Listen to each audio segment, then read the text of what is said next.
Honourable members, prayers. Almighty God, we humbly beseech Thee to look with favour upon this Parliament of the Republic of Ghana. Grant that it may perform its high duty as in Thy sight. Give divine guidance to the President of the Republic. Thou, members of Parliament and Ministers of State, with discernment and vision, integrity and courage, that through the labours of government, this land and people may be well and truly served. Thy good purposes for the common human life be realized in our midst. O God, grant us a vision of our country, fair as it might be, country of righteousness, where none shall wrong his neighbor, country of plenty, where evil and poverty shall be done away with, country of brotherhood, where all success shall be founded on service and honor shall be given to the deserving, country of peace, where government shall rest on the will of the people and the love for the common good. Bless the efforts of those who struggle to make this vision a living reality. Inspire and strengthen our people, that they may give time, thought, and sacrifice to speed the day of the coming beauty of Ghana and Africa. Amen.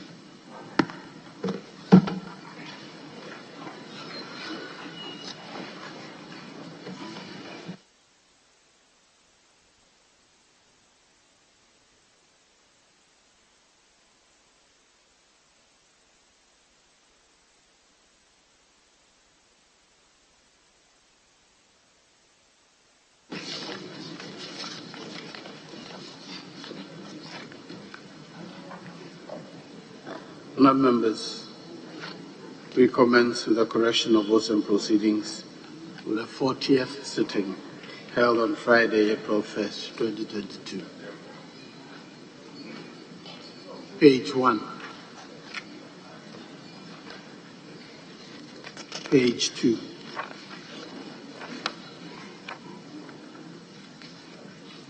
Page 3. Page 4.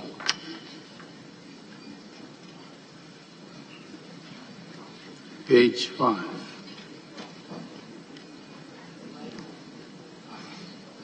Page 6.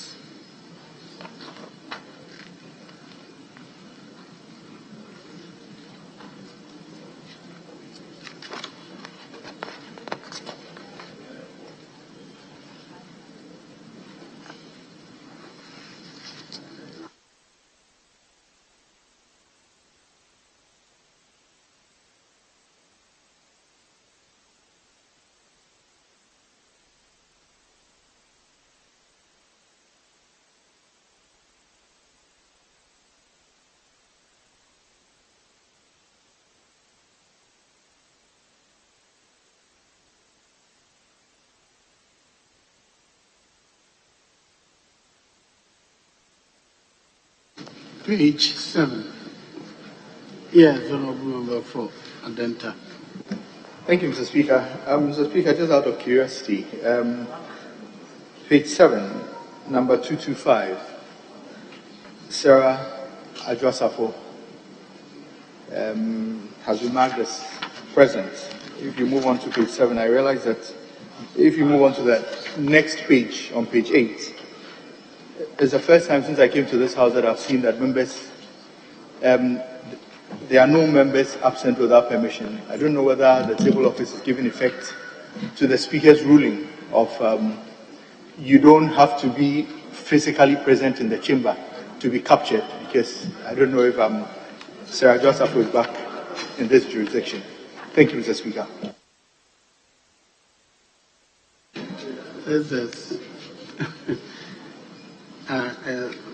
I also observed that there's nobody absent without permission. Don't know whether there was a mix-up in the coalition, but certainly there are people who may have been absent without permission. The table office will verify and make the appropriate corrections. Yes, Leader. Mr. Speaker, I just wanted to correct what my colleague just said. I don't think the Speaker's ruling was that members could be absent or could be present without being on the floor. What he said was that you don't need to sign the signing is not mandatory. It is for you to be on the floor, for you to be captured, but not that he said you don't need to be in the chamber. Other than that, I would have also been back present because I was in the committee room. But because I realized I couldn't come to the chamber, that's why I quickly filed the leave of absence, which was properly captured with permission. That everybody who was on the health committee would admit that I was at the committee on health throughout the day. But just because I realized I couldn't be in the chamber, I had to fill the leave of absence. So I don't think that that's what Mr. Speaker said, that if you come to the house and you don't come to the chamber, you have to be marked present. He only said that the signing is not mandatory, and I've said that I've never signed anything. Based on the Right Honorable Peter Adete's ruling, you needed to just be on the floor. So I thought that we needed to correct that so that it doesn't stand in the records. Thank you, Mr. Speaker. Yes. Thank you, Mr. Speaker. Mr. Speaker, the minority whip has been in this house for some time now. And I believe far longer than both myself and you. Mr. Speaker, in this house, we all know, and it's been Speaker upon Speaker's conclusion, that when you come to the chamber, the first thing you should do is to sign. And you, Speaker, you have also said the same thing, that for anybody to come to this house, chamber, and go for a committee meeting, it will not be recorded as being in attendance in the chamber. So for a new ruling that you can be anywhere at all within the premises, and that will be counted as coming to Parliament or being in the chamber, Mr. Speaker, I think this House must take a decision on this. Otherwise, we cannot be in our offices and then claim that we come to Parliament. So let this House take the issue on this matter, Mr. Speaker. Thank you very much. Yes, Well, Honorable Speaker, I'm not in any way contesting the Speaker's ruling on Friday. However, I agree with my honorable friend who just spoke that the House must, by consensus, agree to how we are captured when we come to the chamber. The Speaker, otherwise, there's going to be total confusion and anarchy in this House. So if today, when I enter the chamber, I've not gone to sign, so how am I going to be captured? In as much as I respect Speaker's opinion on that day, I think that we have to be very careful. Let us come together and come to a concrete conclusion regarding how attendance has to be kept in this House. Thank you, Mr. Speaker. Yes, Champion. Mr. Speaker, thank you very much. Mr. Speaker, I may forgive my colleague because it's a first timer, but Honorable Beja can never be forgiven. If you want to challenge a decision of the Speaker, you know what to do. You come by substantive motion, and you say the House must take a decision. The House on its own cannot take any decision. File a motion so that we will support you. Mr. Speaker, I have said this over and over again. Let's do the e-parliament thing. We'll resolve all these matters. Not that e-levy, either it is passed or not. Even myself, I don't know. When a member comes in, he will log in. If you are leaving, you log out. And we can just check all these things. And we will bring an end to this Balu, we are making suggestions, the Princess of Parliament, members saying the office, and giving some ruling which doesn't sit well with all of us. Mr. Speaker, how can you be in the office and you tell me you are on the floor of the House? Our constitution is very clear. Members present and voting. The constitution doesn't say members who are in the offices or attending committee meetings. No, I'll file the motion. So we have to come by a proper motion to rescind that decision. And Mr. Speaker, a good lawyer, you know you're a very good lawyer. The Constitution says members present and voting. But you benefited from certain rulings. So you have served in the fix. You don't know how to go about it. Thank you very much for the opportunity. You are clearly out of order. Out of here, I'll respond to you very sharply. I'll ignore you. Yes, Honorable Leader. Mr. Speaker, I think we are at the point of correcting the rules and proceedings. But we are degenerating into a debate as to whether a person is present in the chamber if he appends his signature to the register and doesn't appear in the chamber. Mr. Speaker, these are matters that we keep resurrecting almost every time. And I think that we should banish this. Mr. Speaker, a former speaker, Right Honorable Alajiti, related to a practical situation where members went to the mailroom, signed the attendance register, and did not appear in the chamber. And that is why he ruled that just appending your signature to the register doesn't make you present in the chamber, and that shouldn't be taken as evidence of presence in the chamber. And that is why he said that we should devise a scheme to identify members who appear in the House, that is in plenary, and not depend on the register. Mr. Speaker, ever since, we have not found any good way of registering members who attend to the business of Parliament in plenary. And that is how I agree with my honorable colleague, Honorable Echampong, when he says that the cure for this mischief is... Honorable Member for Akontomra.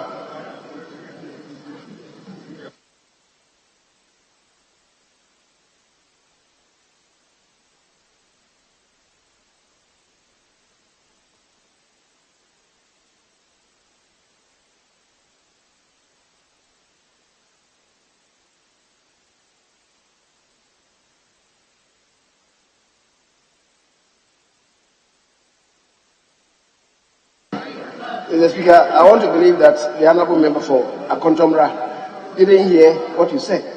The Speaker was calling you to order. Now come and sit in your seat. And in between, you were having conversations. Mr. Speaker, so we should devise a scheme, and I think that what is going to cure the mischief is a resort to the electronic device to, yes, I almost said e-levy. E-levy is passed. And so, Echampong, don't have any premonition in your mind that e-levy is in a state of suspended animation. It's been passed, and indeed, been passed for on behalf of the House. Mr. Speaker, I think that the period for adjournment are going to be on recess for about 6-7 weeks. And I think we should use this time to address this matter once and for all. And as obtained elsewhere, the devices are customized such that it will require only your fingerprint, the fingerprint of the particular member,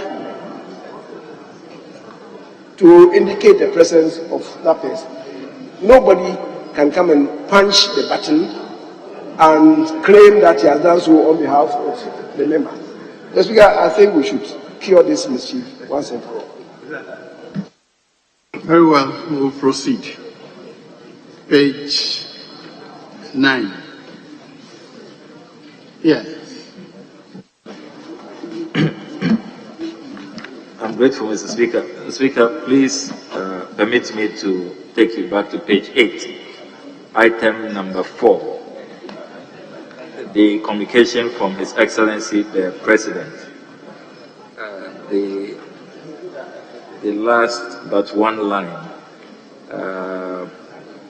North Carolina, United States of America, as keynote speaker at the invitation of Bishop T.D. Jakes, a senior pastor of the International Leadership Conference. Mr. Speaker, Bishop T.D. Jakes is the founder, or if you want to use senior pastor, of the Porter's House. Porter's House, that's the name of his denomination. So the way it's been captured here, it doesn't properly reflect. He's not a senior pastor of the International Leadership Conference. He probably hosted the conference or the summit. It was an International Leadership Summit, which he hosted. But his denomination is the Porter's House. So let's be clear. If we are talking about his denomination, then it's the Porter's House. But if it's about the event he hosted, then it's the International Leadership Summit. I'm grateful, Mr. Speaker. We are still on 9. 10. Yes, Kwadasu. Madam Speaker, page 10, item 9, minor issue, Minister responsible for roads and highways. I've seen that the symbol has been used, but subsequently the word "and" is used. So if it is prudent, we change the symbol to "and" the word so that it conforms with the other subsequent. Thank you. Very well. Page 11. Page 12. Page 13. Page 14. Page 15.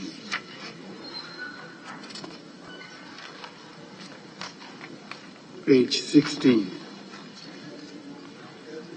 And other members, subject to the amendments made. The votes and proceedings of Friday, April 1st, 2022 are hereby adopted as a true record of proceedings. We'll proceed to item 5, urgent questions. Yes, Leader. Mr. Speaker, respectfully, if I may seek your indulgence for us to vary the order for the day and deal with item numbered 8, presentation of papers, so I could do some presentations, and because I have to have some engagement outside the chamber. Yes. Minority Chief. He wants the other variant. Yeah, Mr. Speaker,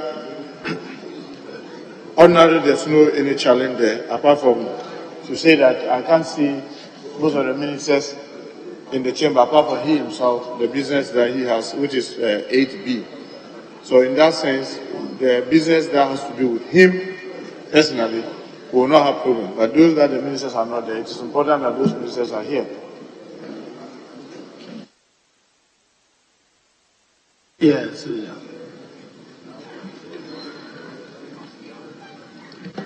Mr. Speaker, I was having some side explanation remarks to the Chief Whip in respect of the Minister for Energy and Labour. There's something that we should be doing now. I'm late, but I'll join them, and I guess when we finish, you'll be here. But not knowing when they are coming, I may seek your indulgence to do the presentation of the papers on their behalf as well. Well, Mr. Speaker, you can go ahead later. Very well. Item 8. And a commencement of public business 8A by the Minister for Energy. Budget performance report in respect of the Ministry of Energy for the period January to December 2021. Report. Report, yes. The report is duly presented for distribution to members. B. Budget performance report in respect of the Ministry of Parliamentary Affairs for the period January to December 2021. The report is duly presented and for distribution to members. C.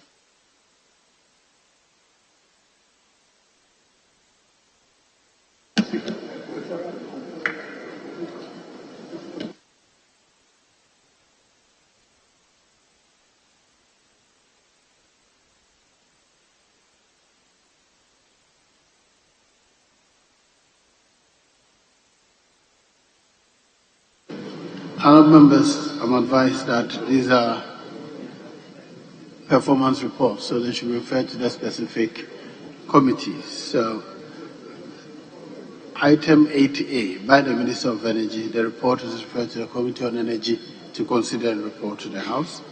And 8B, Parliamentary Affairs, is reported to the Committee on Constitutional, Legal and Parliamentary Affairs to consider and report. Yes, 8C. Budget performance report in respect of the Office of Government Machinery for the period January to December 2021. The report is duly presented, is referred to the Committee on Finance to consider and report. D. Budget performance report in respect of the Ministry of Employment and Labour Relations for the period January to December 2021. The report is duly presented, is referred to the Committee on Employment and Labour to consider and report. E.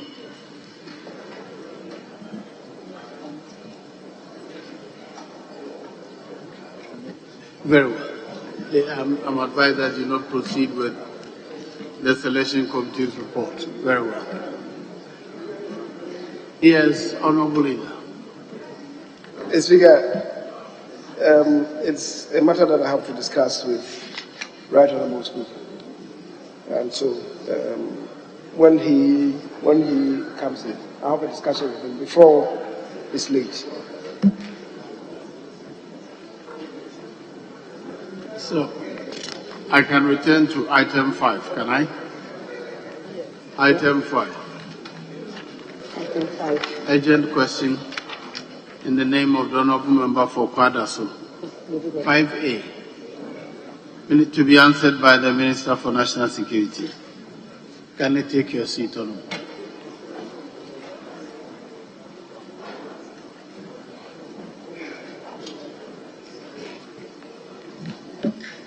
Honourable Speaker, kindly permit me to ask the Minister for National Security the current state of security in the country, considering the instability within the sub-region and the measures that have been put in place to ensure the safety of the people and stability of the country. Thank you. Yes, Honourable Minister.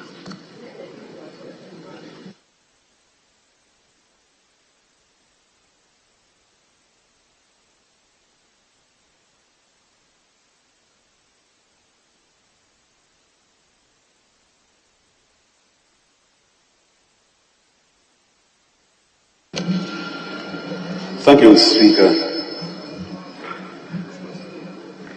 Mr. Speaker, at the dawn of this new year, and I mean at the very beginning of 2022, we were all optimistic that we'll be able to salvage the global economy from the rains of the COVID-19 pandemic, which at the time was at an all-time high. Mr. Speaker, it did not take long for this to fizzle out into global despair, because just when significant strides were about to be made in overcoming the COVID-19 induced supply chain disruptions that had brought severe hardship to the world, unforeseen geopolitical events such as the Russia-Ukraine conflict further plunged the global economy into the abyss of an economic catastrophe. And so, Speaker, for us in the West African sub-region, the situation has also been made worse by the recent wave of democratic reversals that has hit countries including Mali, Guinea, and Burkina Faso, and also coupled with a heightened desire by some terrorist groups to extend their activities to coastal West African states, including Ghana. Mr. Speaker, an interplay of the aforementioned developments have led to heightened concerns over the ability of countries in the sub-region to insulate themselves against the plethora of security threats that confront them. Mr. Speaker, I believe the foregoing form the basis of the question posed by Honorable Kingsley Nakon, the Honorable Member of Parliament for the Kwadaso constituency, regarding Ghana's security situation and measures that we have instituted to safeguard the stability of the country. Mr. Speaker, I want to thank the Honorable Member for his question. But again, Mr. Speaker, please permit me to highlight a few areas of security concern in the country and outline steps that have been taken by the state security and intelligence agencies to mitigate them. Mr. Speaker, I want to emphasize that Ghana remains relatively stable despite a number of threats, both external and internal, that could potentially undermine its security and its stability. These threats, Mr. Speaker, have become prominent in recent times, and they include crime, land and chieftaincy disputes, terrorism, violent extremism, piracy, and the activities of secessionist groups. Mr. Speaker, with regard to crime, the year 2021 was marked with a spate of criminal activities such as robbery and murder, with notable attacks on bullion vans, shop operators, mobile money vendors, fuel stations, marketplaces, forest bureau, commuters on highways, churches, among others. But Mr. Speaker,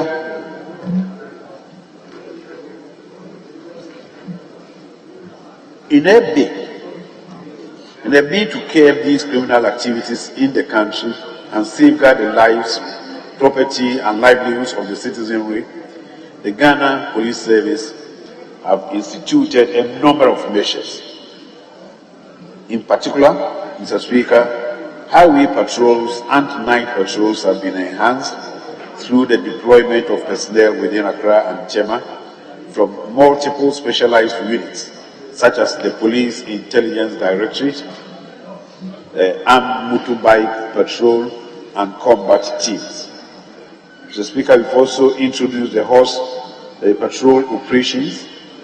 This has been launched in Accra to augment existing patrol operations and also increase police visibility.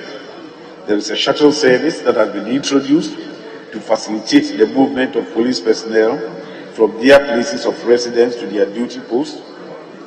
There are plans also, Mr. Speaker, to extend the formed police unit currently operating in the Greater Accra region for the Southern Command to the Northern Command in Tamale and also the Middle Command in Kumasi. Measures have also been put in place to ensure the free flow of traffic and to deter the youth who rob unsuspecting persons under the guise of directing traffic. There have been anti-motorbike operations across the country, with some personnel deployed to various intersections. And also, Speaker, to ensure effective monitoring and also supervision. These days, senior police officers are assigned monitoring duties on a rotational basis to oversee all-night deployments from 6 p.m. to 6 a.m. daily. And if I may add, Mr. Speaker, the informant reward system has been introduced to encourage citizens to report suspected crimes to the police in exchange for a reward. The Speaker, following the institution of the aforementioned measures, there has been a noticeable, and I mean a noticeable decline in criminal activities across the country. Mr. Speaker, the first quarter of 2022 has also been characterized by some tensions emanating from land and chieftaincy problems, notably the tension between the Kusasis and the Mampusis in the Boku municipality of the Upper East region. Mr. Speaker, it will be recalled that in November last year, a curfew was imposed on Boku following reports of gunshots in the area ahead of the Samampid festival, which was celebrated in December. Mr. Speaker, although the festival was observed with no major incidents, it was followed with some isolated cases of gun attacks, resulting in the death of some persons, including one police officer, Constable Regina Adjenu. Disturbingly, Mr. Speaker, between the 14th and 16th of March, there were further reports of gunshots resulting in the death of some persons and injury of others, including 3 personnel of the Ghana Armed Forces. Mr. Speaker, the aforesaid development underscores the need to intensify existing security measures in Boko, and to that end, Mr. Speaker, the RESEC continues to institute a number of measures to arrest the situation. There are ongoing investigations to unravel the individuals behind the shooting incidents. We try to make sure that all persons connected to shooting incidents are arrested as quickly as possible, and we continue to intercept arms and ammunition through the conduct of stop and search operations. Mr. Speaker, the honorable members from the area, namely Zabila, Boku Central, Garu, Pusiga, Champani, and Binduri, paid a visit to Boko. Mr. Speaker, this was on their own initiative, and when they did visit the area, they met the Regional Security Council, that is the RESEC, as well as the MUSEC. They also met with the Boko Naba, with community leaders, with the Pusigana, as well as residents of certain communities, all in an effort to resolve the conflict. And Mr. Speaker, we will want to take this opportunity to thank the honorable members and this honorable House also for that very commendable action. Mr. Speaker, maintaining peace and security in the Boku area has not been entirely easy for us, but we probably can see some light at the end of the tunnel. On behalf of the Mampusis, Mr. Speaker, the Nairi, the overlord of the Mampusis, has recently communicated that as a peace-loving king, it is his strong conviction that matters pertaining to chieftaincy should be settled through time-tested institutions, and we believe he and his people will do just that. Last week, Mr. Speaker, the Boko Naba was also in Accra, had a meeting with us, and assured us that he would also do all that was necessary to get his people to desist from violent activities. So we believe it will be long before we see the end of the hostilities. So, Speaker, let me also say that Ghana was ranked 93rd in the recently published Global Terrorism Index for 2022. According to the index, Ghana is considered a country with low impact on terrorism. Mr. Speaker, in spite of this, our neighbors, Burkina Faso, Nigeria, and Mali, were ranked 4th, 6th, and 7th respectively, while the Sahel region was identified as the global center of terrorism, accounting for 48% of global terrorism-related deaths. Mr. Speaker, although the index indicates a positive outlook for Ghana, the proximity of terrorist activities to the country, coupled with ongoing attempts by terrorist armed groups to extend their activities southwest, demands that we in Ghana should remain on high alert to avert a terrorist infiltration. And in view of this, Mr. Speaker, the government has instituted a number of proactive measures. There are ongoing counter-terrorism operations along the borders of the country. We've published and are implementing the Ghana's framework for preventing and countering terrorism and violent extremism. Mr. Speaker, we have initiated efforts to retool the various state security and intelligence agencies, and I want to again take the opportunity to thank the Honorable House and members of the Defense and Interior Committees for their tremendous support and encouragement in the effort to retool the various security and intelligence agencies. But we've also, Mr. Speaker, not forgotten about the usefulness of the soft options approach. And through the soft options approach, we are expediting development and providing employment for the youth, particularly in the areas likely to be targeted by terrorists. This, Mr. Speaker, is necessary so that it becomes difficult for the youth in these areas to be radicalized.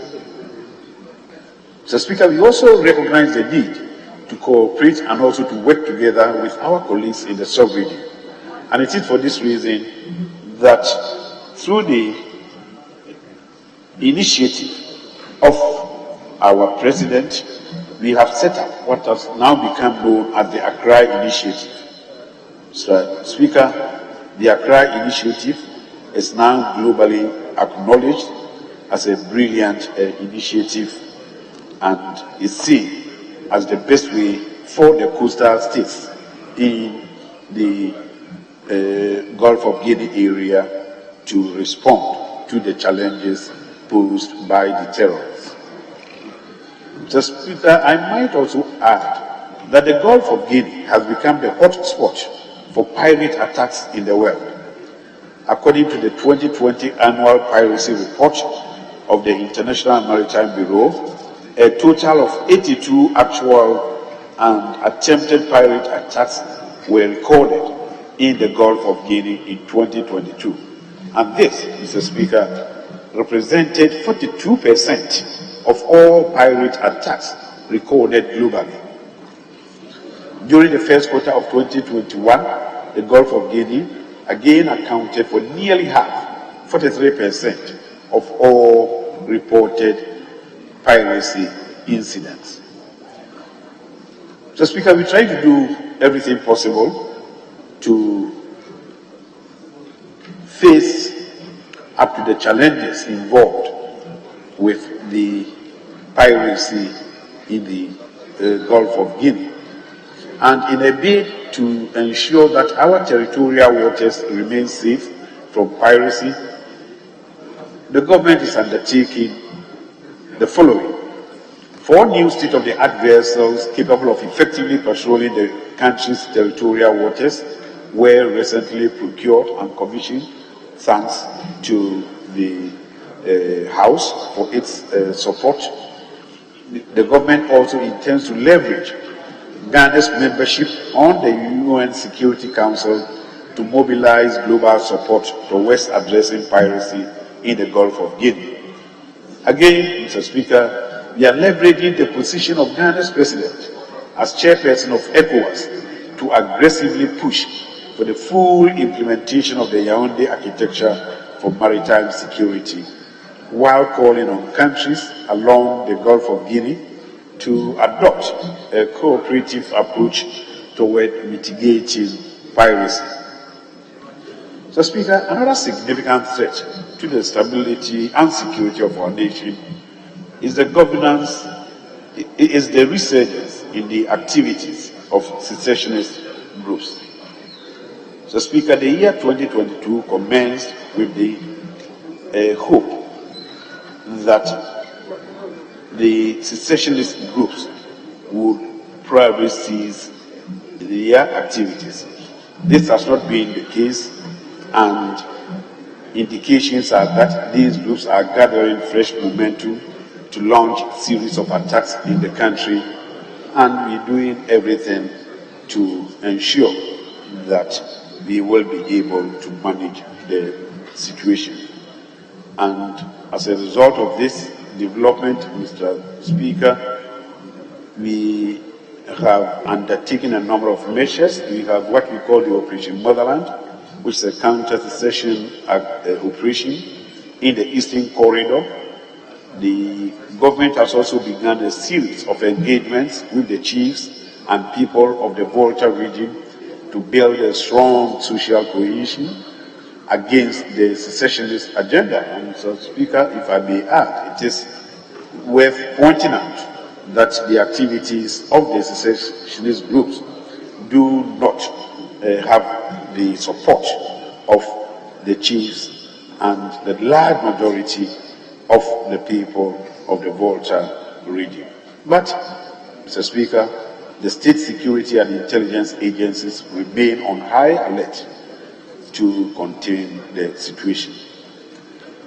In conclusion, Mr. Speaker, I want to emphasize that safeguarding the country's security and stability remains a key priority for all state security and intelligence agencies. To that end, we will remain vigilant, and we will continue to work towards strengthening our capacity to effectively mitigate all forms of threats.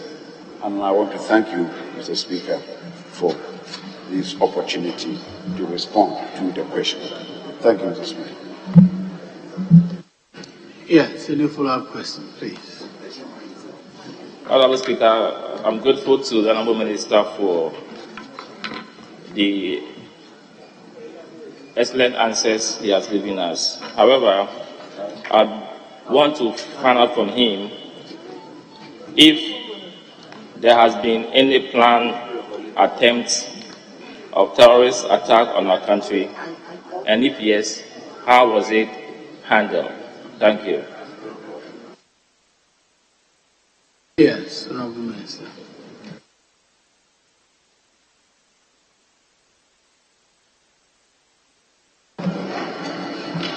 Mr. Speaker, in recent times, in recent years, apart from Burkina Faso, Mali,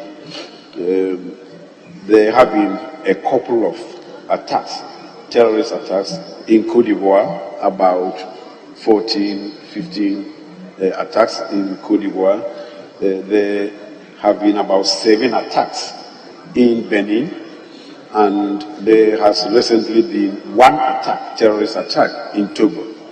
Ghana has so far not been attacked, but we believe that we have to hold ourselves ready at all times to ensure that if there is an attack, we will be able to handle it.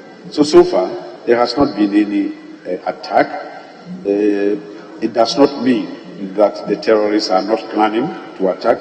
We believe they may be planning, and the best way to handle it is to ensure that we also do all that is necessary to contain the situation if it becomes necessary. But so far, there has not been any attack in our country. Yes, Speaker, in the Minister's initial response, he did indicate that measures are being instituted to reach to the various intelligence agencies. Is he suggesting that, as we speak, the intelligence agencies don't have the capacity to deal with any onslaught on us? Thank you. Yes.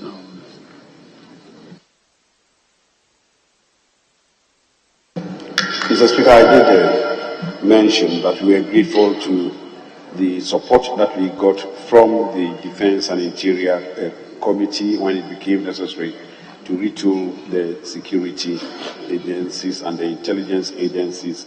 It wasn't to suggest that they didn't have sufficient equipment and tools at the time. What I wanted to say is that in recent times, there has been a deliberate effort to retool and to add to the equipment that we need to be able to ward off terrorism in this country. We are not just starting, it's been going on, and we believe that we should be able to respond to any attack. Mr. Speaker, as you will appreciate, this certainly is not a place for me to enumerate the specific acquisitions that we have made to prepare for the terrorists. But I can assure the honourable member that yes, we saw the need to retool the security agencies, and to a very, very large extent, we have done just that. Yes. Speaker, my last question. I want to find out from the respected Honourable Minister how our presence on the UN Security Council helped in keeping our country safe. Yeah, keeping our country and sovereignty safe. Thank you. Sorry? Oh. Yes, Honourable Minister.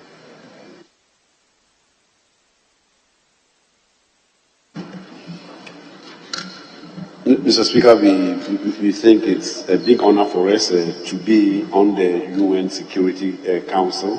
We are very, very proud of what we are doing to make our presence felt.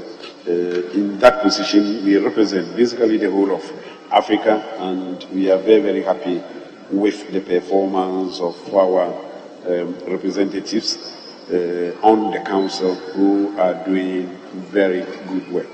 So, President, yes, there are a whole lot of benefits that arise from our membership of the UN Security Council, and I can assure the honourable member that we are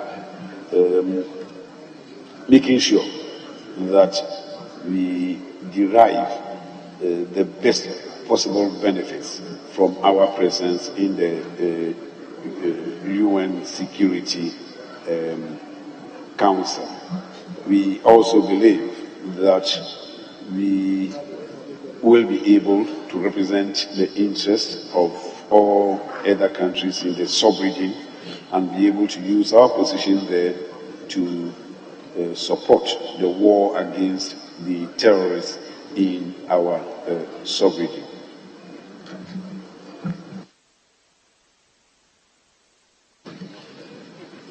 Yeah, Leader, your back is full, so let me start from the far end.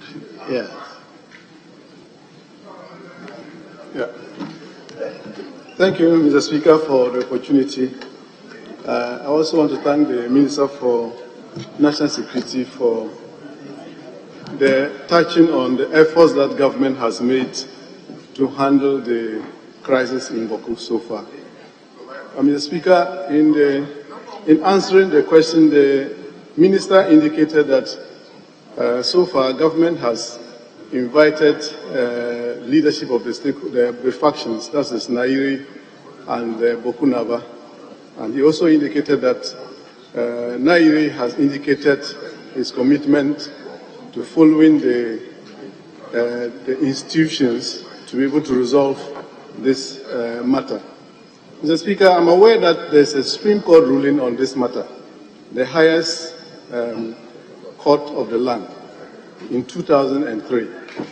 And so far, it has not been obeyed by one faction, and that is why we are where we are today. I want to find out from the Minister why government has not been able to ensure that the Supreme Court ruling is enforced. Thank you. Yes, Honourable Minister.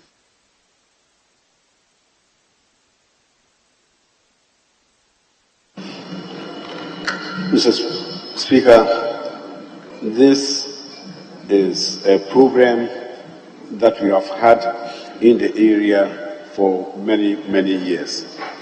Mr. Speaker, it requires very, very careful handling. We believe, as I said, that at long last we can see some light at the end of the tunnel. And Mr. Speaker, if you will permit me, I would that I don't make some statements in the House because it may endanger the fragile attempts that we are making to restore peace in the area. The issue of the court case is at the center of it all, and I consider it inappropriate for me to comment on it on the floor. Thank you, Mr. Speaker.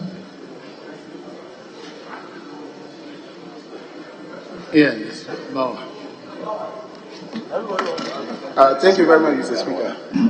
Mr. Speaker, one of the major causes of insecurity in the sub-region, basically just generally the African continent, has been the issue of inept, political leadership and corruption. I want to ask the Minister for National Security, with regards to Ghana, how is his outfit ensuring that we reduce this particular risk, the risk of corruption and very poor political leadership? How are you ensuring that we get that sorted out? Thank you, Mr. Speaker. Sorry, did I get the question correctly? How do you ensure we use which risk? You said, how do we ensure we use risk? Sorry, Mr. Speaker, I was indicating that it has been identified by all experts that inept political leadership and corruption are some of the risks that really influence insecurity in our sub-region and Africa as a whole. How is his outfit ensuring that this particular risk is reduced in Ghana? That's all I'm just asking. Does this flow from this question or the answer? So as the Minister for Security, the state of security, considering the instability within the sub-region. So this relates to instability. If you have another question, allow it. Otherwise, this particular question does not emanate from the answer given by the Minister. Mr. Speaker, this is an issue. You see, the whole issue, if you look at the question seems to look at how the ministry is ensuring that the issues of insecurity in the sub-region, they want to just know about these issues.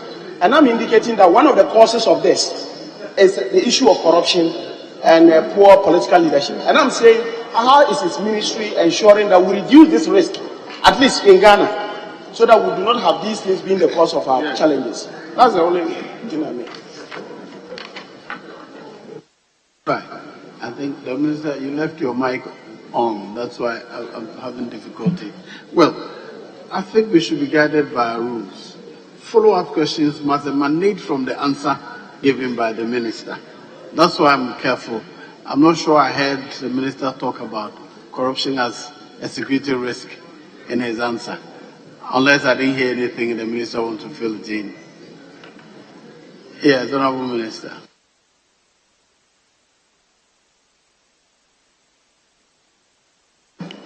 Mr. Speaker, I think this is an issue that we probably will need some time to discuss.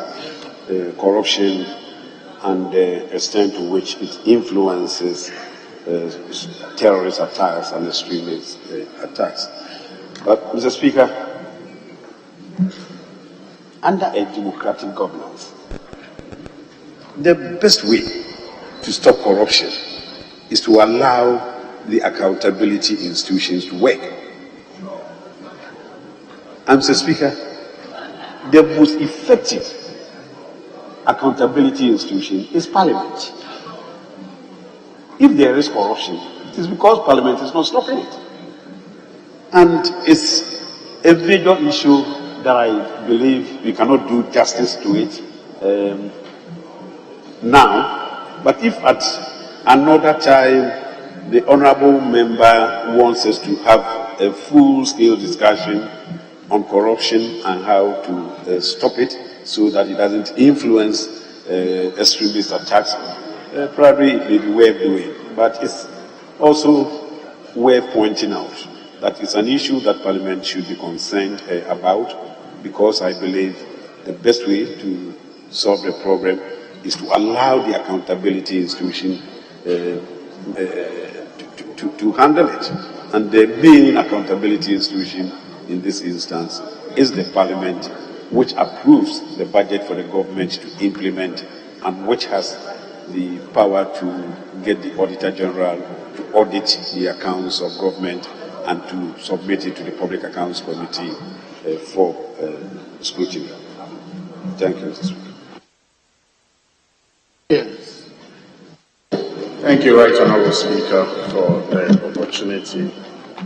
I was going to ask about free expression and how, his outfit is dealing with that. But, Mr. Speaker, I'm guided by your directive for us to limit to the answers provided. And so I want to find out from the Minister how his outfit is dealing with reported bias involving security officers deployed to keep peace in Boku, and the impudence of citizens to brazenly and indiscriminately shoot guns, sometimes even at their security officers, and how his outfit, if these reports are correct, are handling these issues so that the area does not become a recruiting ground for radicals and gun rustlers, especially given its proximity to Burkina Faso, which is not very stable at the moment. Thank you. Yes, Yeah, Mr. Speaker, I think the honourable member is right. We need to watch these things very, very closely. Mr. Speaker, as I said, after so many years, we are beginning to see some light at the end of the tunnel. It is important that the Minister for National Security is not seen as making remarks one way or the other. It may be misconstrued and may endanger the success that I think we're going to achieve in this area. I would rather we go ahead with the negotiations that we are having. I think there are positive response that we're getting from both sides. I would rather I don't talk about specific details, but I agree with you that we need to watch these issues and to make sure that we can handle them, especially given the closeness of the area to the terrorist-prone Burkina Faso, which is not very far from the Boko area.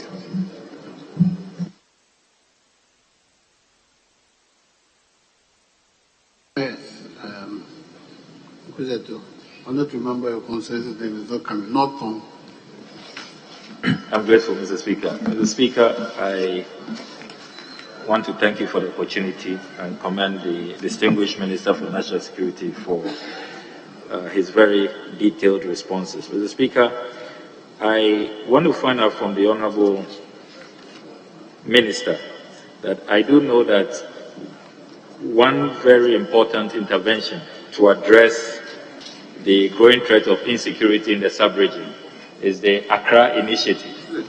Is the Honourable Minister able to tell us how far that initiative has gone, which is being championed by heads of state in the sub-region, and if it is up and running, well-resourced and capable to contain the growing threat of insecurity and the insurgents that are moving down from the Sahel.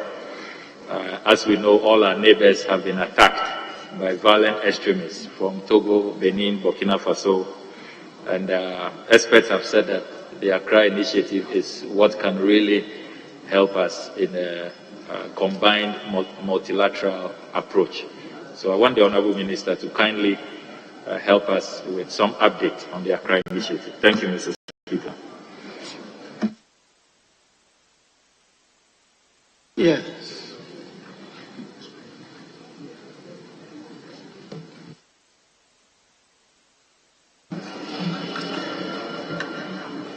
Yeah, Mr. Speaker, the Accra Initiative is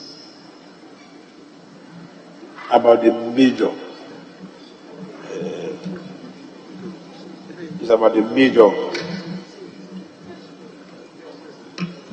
program that we have to deal with the terrorist threat. And Mr. Speaker, I want to say that it's my intention to come to the House to brief the House on the Accra Initiative, why it became necessary for us to start it, what we have been doing since then, and how we see the Accra Initiative going forward. But Mr. Speaker, just to respond briefly to the question that he has asked, President, we did find a couple of years ago, 2-3 years ago, that the terrorists were moving southwards. They were in Burkina Faso and they were getting closer to the coastal states and the littoral states in the Gulf of Guinea. So, Speaker, this was at the time when we had institutions such as the G5 Sahel. We also had the multinational joint task force in the Lake Chad, basin area, which was operating alongside the G5 Sahel.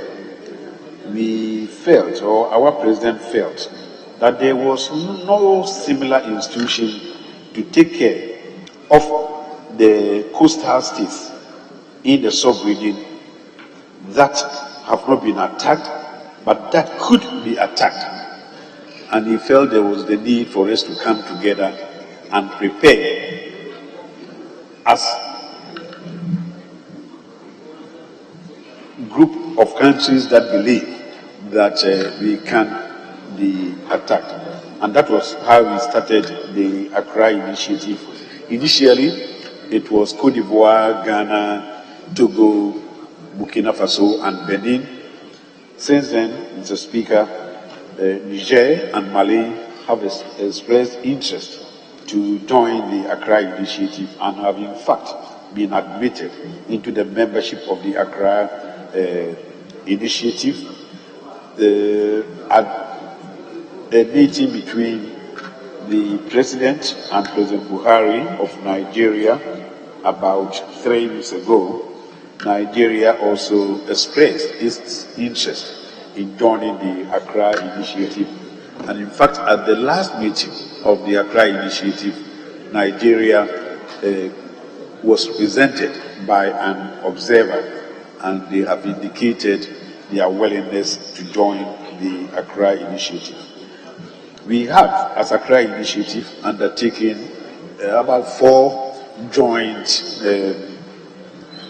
operations, that is bringing the troops together from various member countries to undertake joint operations along our borders, and we think going forward we will be doing more of this.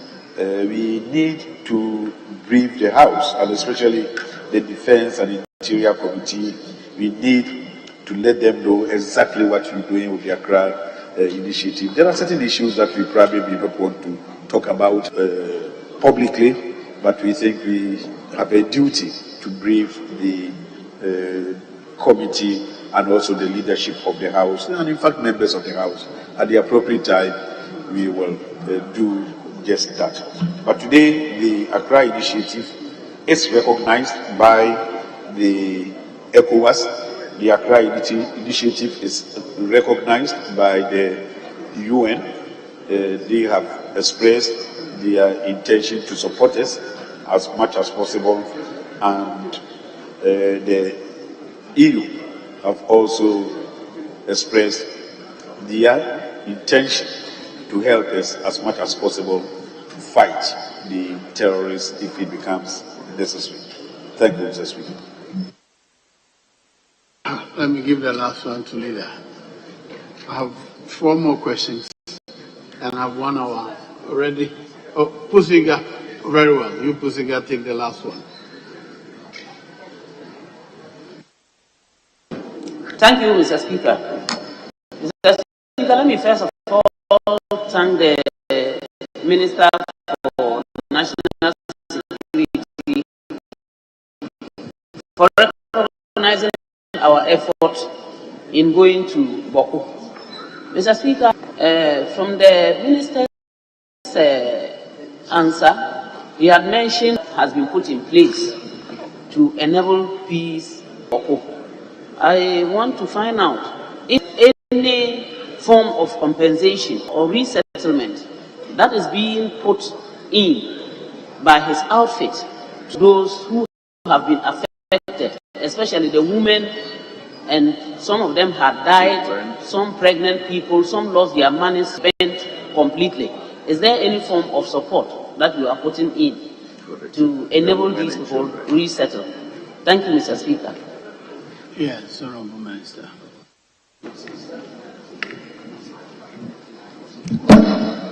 Mr. Speaker, current efforts are aimed at bringing peace to the area. But I can see the need, the probable need for compensation, support here and there. This we will handle at the appropriate time. Our main interest now is to try to bring peace to the area.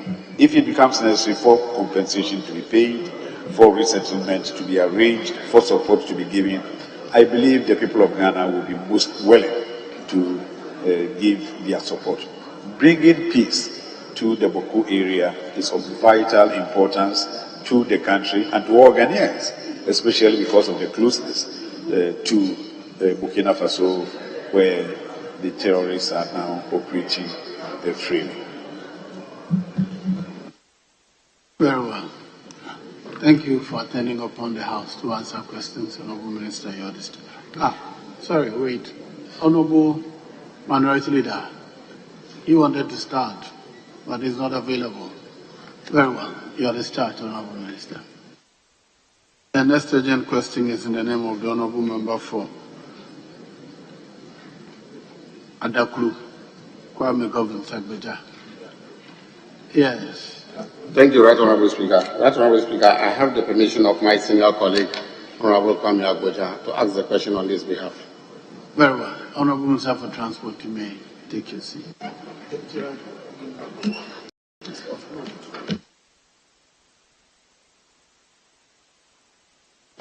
Yes, you may now proceed. Thank you, Right Honorable Speaker. Honorable Speaker, I rise to ask the Minister for Transport what is stated a letter dated 4th February 2022, signed by the Minister to the Board Chairman of the Ghana Airport Company Limited, calling for the termination of appointment of the Managing Director. Yes, Honorable Minister.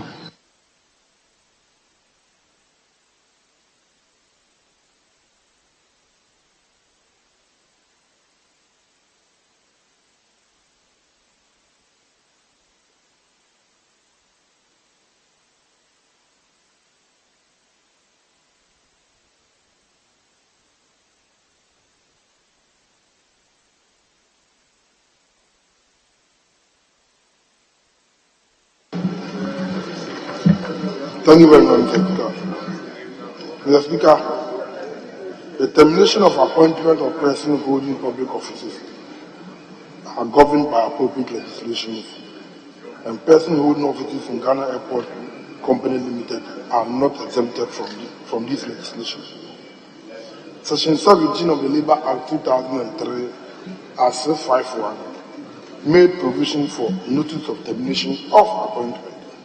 Mr. Speaker, guided by this act, the letter that I signed on the 4th of March 2022 was issued without prejudice. Thank you very much, Mr. Speaker. Yes. Mr. Speaker, to be frank with you, I didn't hear the minister at all. No, at all. Probably was not paying attention. I don't know, would you?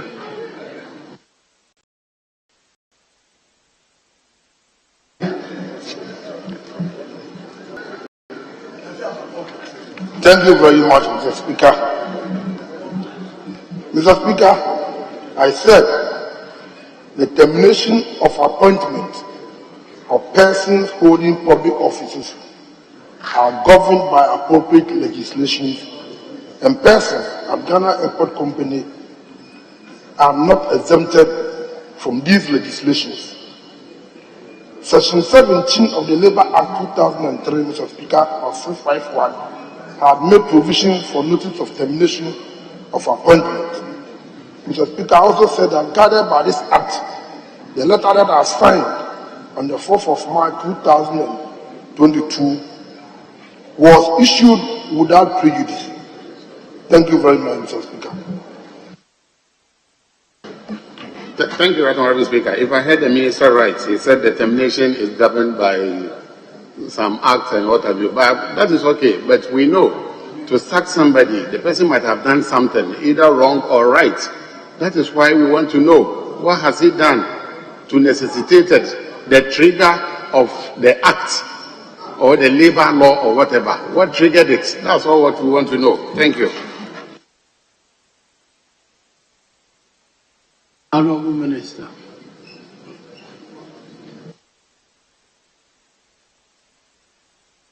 Mr. Speaker, I have said that my decision is conformed to a regulation within the Labour Act, which I acted. I don't think that I have done anything ultra-virus per the laws of Labour Act and Companies Law. Thank you very much, Mr. Speaker.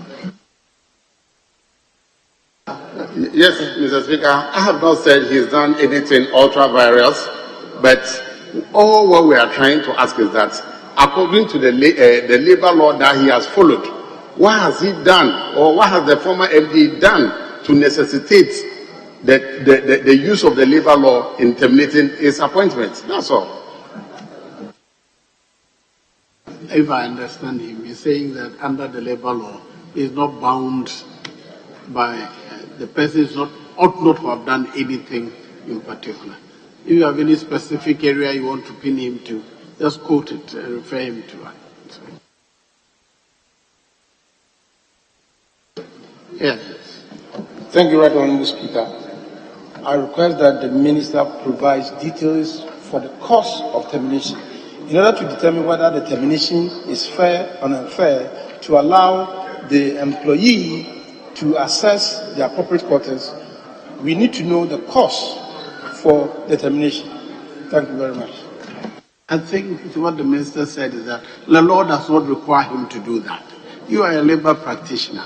If there's anything you want to refer to specifically in the law, I will urge you to focus on that. Mr. Speaker, the law does not state that you should not give cause for termination.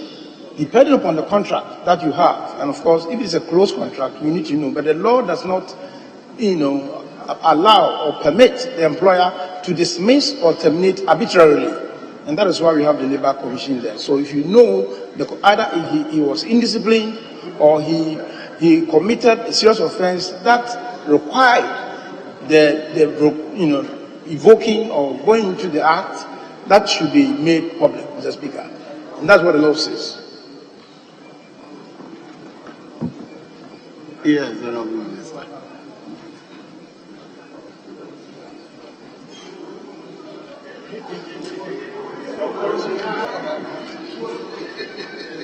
You need to give the cause for termination. Not also your lawyer. Mr. Speaker, I have stated that per the Labour Act 17, I did not do anything untoward. The Honourable Member stated that I should state the cost. All these things have been taken care of. And I don't think that I've done anything like I said, I will travel to the Constitution. If you look at the Constitution article, I think 296 or something, I've also certified it. And I don't think that I've done anything untoward by terminating the appointment. In appointing the Ghana Airport Company MD, we do not give any reasons for his appointment. The employer is not bound to give reason for his appointment or termination of his appointment. And that's exactly what we have done.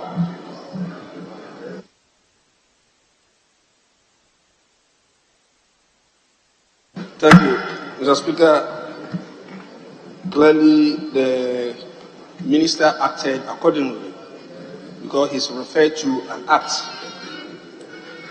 But I want to find out whether the employee, after the termination, is entitled to any benefits. Thank you. Yeah. Mr. Speaker, pursuant to the labour law, the employee is entitled to compensation, and it is being worked out. Thank you. Yes, the last one. Thank you very much, Mr. Speaker. In the run-up to the termination of the appointment of the MD for the company, there was a banter between the company and McDan Aviation. Optics matter. Can the minister confirm or deny whether these factors informed the decision of the government of Ramadan and the ministry to terminate this? Yes. Thank you, Mr. Speaker. Mr. Speaker, my letter is clear. The letter that I issued to board chairman is clear. I did not address any reasons, and I don't know if the honourable member has any reason pertaining to that issue. But so far as I'm concerned, none of this influenced my letter. Thank you. Yes. Thank you, Mr. Speaker. Honourable Minister, this gentleman whose appointment was terminated used to be the deputy MD, I believe, of the company some years ago. He took the company to court, lost the case. This same gentleman was brought in again, made deputy MD of the same company, in a manner in which two people were removed and he was put in there as deputy MD. You can't hear me. All right, I'll start again. This gentleman whose appointment was terminated by you was once a deputy MD of the company. His appointment was terminated and he sued the company. He came back again as a deputy MD appointed by your government, replacing two other deputy MDs who had been placed there before. I'm giving you a history, I think you know it. So this person has a history of going to court. Are you sure you have crossed all the T's and dotted all the I's in this regard? And are you not worried about the reputational risk of a global company, which is Ghana Airport Company? Because after all the awards they have received by Airport Council International and so on and so forth, are you not worried about that reputational risk to the company by changing MDs and so on and so forth? Thank you. Yes, Honourable Minister. Mr. Speaker, I believe that this government is not my government, it's the government of the Republic of Ghana. So my government, I don't know which government that he has different from the government that I have. I know that this is our government. And whatever decision we take it in the name of the government of Ghana. Mr. Speaker, for decision that somebody want to take, I will not be in the minds of the person.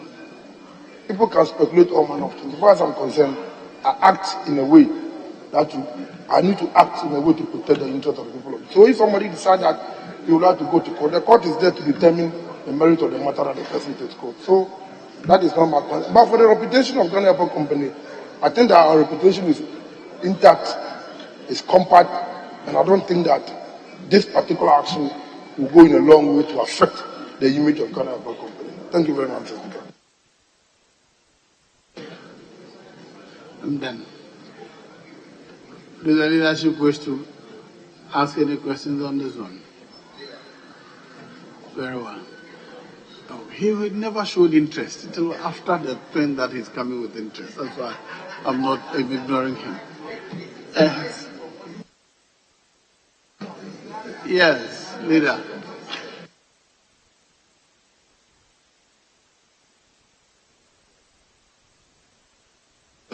Mr. Speaker,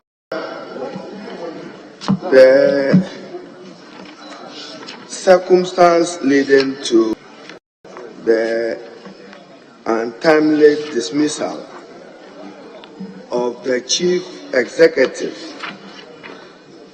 was in relation to some development at the airport between Macdan and the Ghana Airport Company, and Mr. Kwakwa insisting on right being done. Does the minister accept the view that the chief executive was dismissed as a victim of political victimization? Thank you, Mr. Speaker.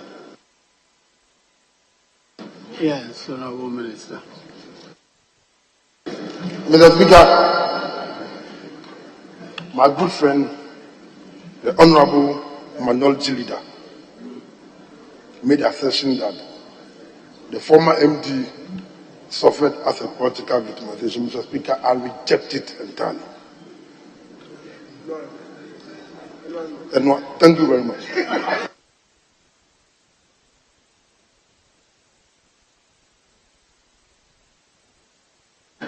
Very well. We'll proceed to the next question.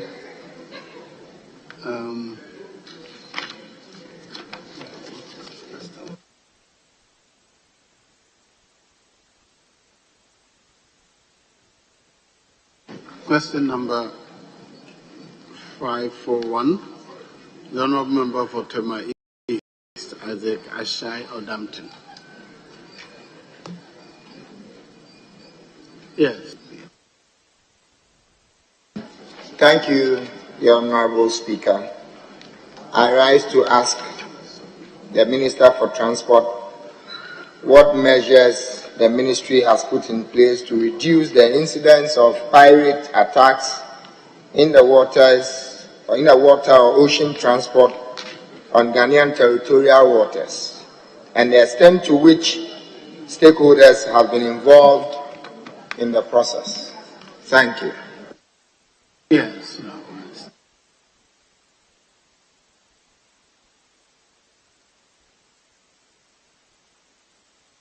Thank you very much, Mr. Speaker. Mr. Speaker, the Gulf of Guinea over the last decade has earned the unenviable title of a high-risk area for maritime security incidents. Our country is strategically positioned in the Gulf of Guinea and is therefore not immune to risk and threats in this area. Mr. Speaker, a number of measures have been employed to improve the safety and security of our maritime domain. Some of these measures are as follows, Mr. Speaker. 1, the acquisition and deployment of high-speed patrol boats to improve surveillance through patrol activities. These activities are conducted by Ghana Navy and Marine Police. Mr. Speaker, 2, establishment of National Maritime Security Committee Its objective is to coordinate security actions that need to be addressed jointly in the maritime domain by Ghana Navy, National Security, Interpol, CID, Marine Police, Ghana Migration Service, Ghana Maritime Authority, and Ghana Revenue Authority, among some of the stakeholders. 3, Mr. Speaker, to deal with the ratification of International Maritime Security Instrument and amendment to existing legislation on piracy to enhance prosecution and also to deal with the modern piracy issue. The next one is to deal with the regional collaboration, Mr. Speaker, in view of the fact that piracy is a transnational crime. Ghana has been very active with the ECOWAS Maritime Security Architecture meetings. Consultative meetings with our counterparts in Nigeria and other countries within the sub-region have been holding, and we have been discussing issues concerning our maritime domain. Mr. Speaker, the next action is to deal with the technology. You cannot deal with piracy today without technology, and we have employed some ICT facilities to enable us to supervise our waters. And last but not the least, development of harmonized standard operating procedures for maritime law enforcement, which International Maritime Organization has agreed on, which we have also subscribed to it. Thank you very much, Mr. Speaker.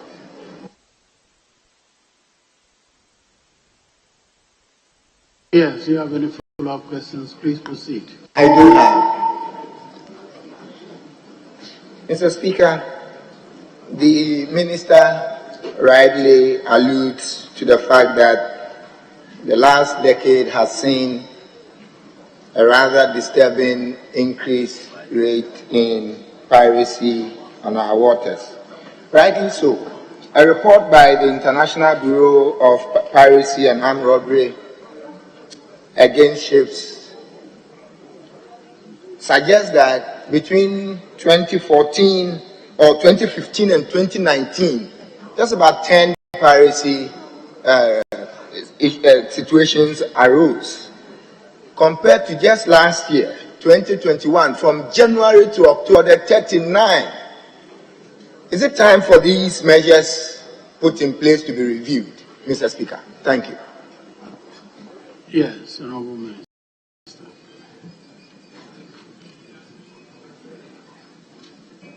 Mr. Speaker, thank you. Mr. Speaker, the Government of Guinea covers about 16 or 20 countries, and we are part of it. In putting up the measures to deal with these terrorist activities, it's not static.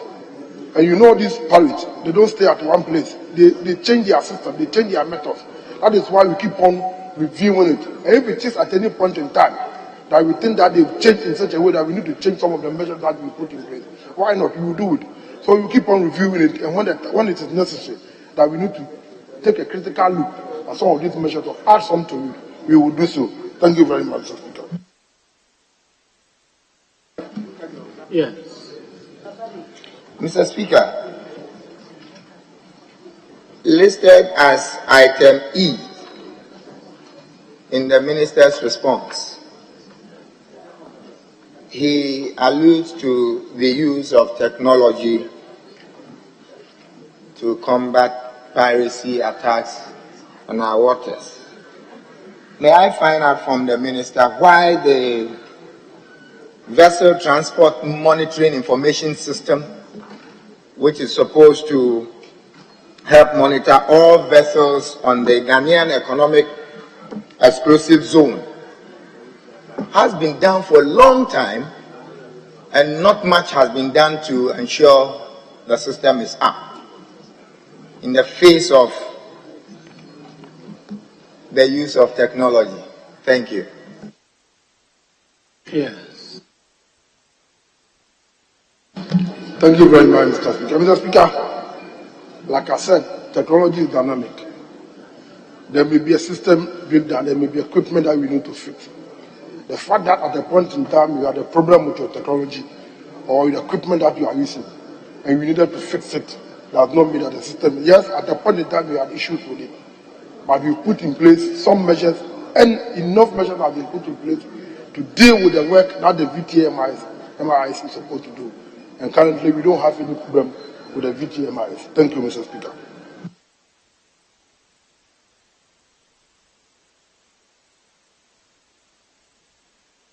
That was your second. Yeah, that was my second. Very well. But even in the response, it wasn't clear whether Kindly ask your third one. I should ignore. Okay. Mr. Speaker, again, may I know how many cases have been prosecuted in the last 2 years? And my question stems from item C of his answer, which indicates that they are indicate an enhanced prosecution regime. May I know how many cases have been prosecuted over the period? Thank you. Yes. Mr. Speaker, this is a House of Records. I think that we've arrested some people, the matter has been handed over to the police to deal with it. But for me to state the number, I think I need to go back. I do not, this is a House of Records. I do not have it. And when it is that I have those records, I will come back and give it to the House. Thank you very much. Yes. Very well. You're done, please. Little concern.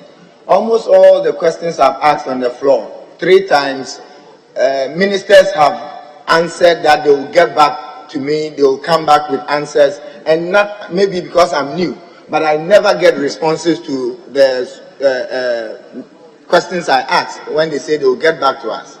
Honorable, use the process. If you seek guidance from the table office, they will guide you. Thank you. Very well. I'll proceed to question number 558 in the name of the Honorable Member for Karachi East. Honorable Wisdom Bidusu.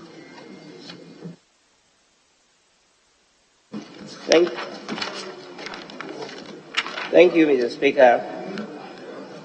I rise to ask the Minister for Transport the status of construction of Ferry landing bay at Nambai, the regional capital of Oti region, on one side, and the overbank in the Karachi Chublu constituency on the other side of the Oti River. Thank you, Mr. Speaker. Yes, Honorable Minister.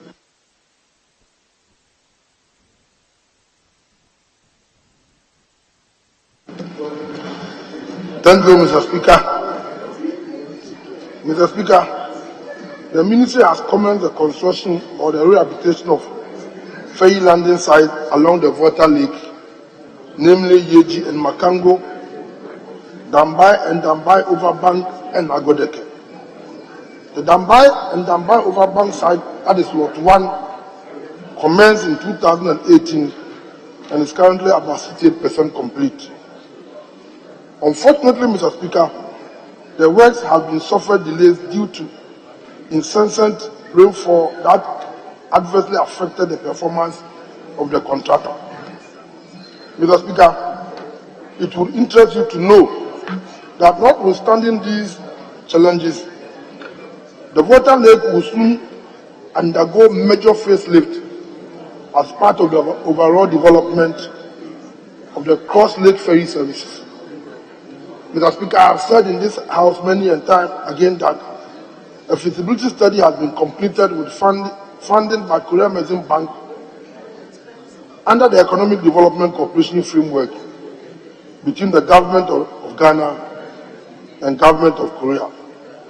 The project will equip the VLTC with new ferries, equipment and upgrade of existing infrastructures, as well as construction of new ones. About 10 landing stages with reception facilities have been selected for development, and Dambai and its overbank are part of the selected site. Thank you very much, Mr. Speaker. Thank you, Mr. Speaker. The Minister stated his answer that the project commenced in 2018. Can he tell this House the expected date of completion? Yes, Honorable Minister. Thank you, Mr. Speaker. These projects are multi-year transactions. And because we need to do it over a period of years, and because of the rainfall pattern, it is always difficult to determine when some of these projects will be completed. But I can assure you that looking at the thing from the Korean Exim Bank, maybe we are about 68% complete. We need to add up. Maybe when the project starts, maybe a year or two, we should be able to complete. But for me to particularly tell you that you will finish this year or next year, because of the road for parting in that particular area. No agreement. In the agreement, when is the date of completion? Yes, Mr. Speaker, it's supposed to be an agreement within the party. We've also made it aware to our partners that we have a difficulty concerning the rainfall this thing in the area. That's why I'm saying that we can agree that we will finish this year. But if the rainfall pattern does not favor us, then it's going to be difficult. But all things being equal, we are anticipating that by the end of 2023, we should be able to finish the project. Thank you very much, Mr. Speaker. Yes. Thank you, Mr. Speaker. In his answer, he indicated that severe rainfall adversely affected the performance of the contractor. And Mr. Speaker, we all know we have rainy seasons and dry seasons in each year. And since 2018 up to 2022, barely 4 years ago, I want to know why the contractor will still attribute his inability to perform to rainfall. Thank you, Mr. Speaker. Yes, Honorable Minister.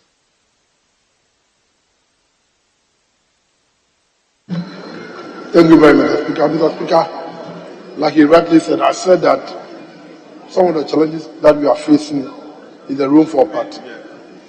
The work is such that you cannot only complete it during the dry season. Definitely, we need a whole year round to finish the work. That is why any time that the rain comes, the contractor has to leave site. So I'm hoping that if we have a long dry season, we should be able to buy. For where we've gotten to 68%, maybe about a year or two, we should be able to complete the rest. Thank you.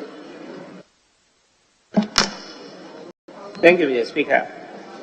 Yeah, in his answer, he mentioned that stages will be selected for development. And this also included Dambai and East Overbank. On behalf of the people of Krashi Kumuro and Krashi Kumuro, Krashi West and Krashi East, we want to thank him for this initiative. So also to ask him when will the project begin. Thank you, Mr. Speaker. Yes, Honorable Minister. Thank you, Mr. Speaker. Mr. Speaker, we are going through the process. I'm talking to you. The Finance Minister has submitted the loan agreement to Cabinet. Cabinet subcommittee is dealing with it. Immediately Cabinet is done, I will bring the loan agreement to this House, and I will entreat him in the House to support us to pass it. Once the loan agreement is passed, then we can then start the project. Thank you, Mr. Speaker.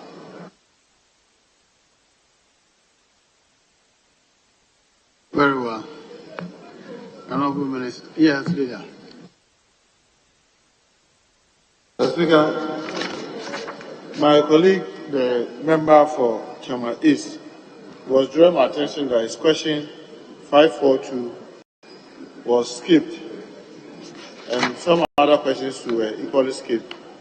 Unfortunately, we didn't know why those questions were skipped.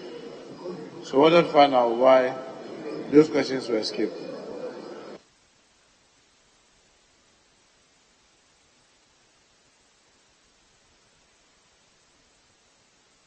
Yes.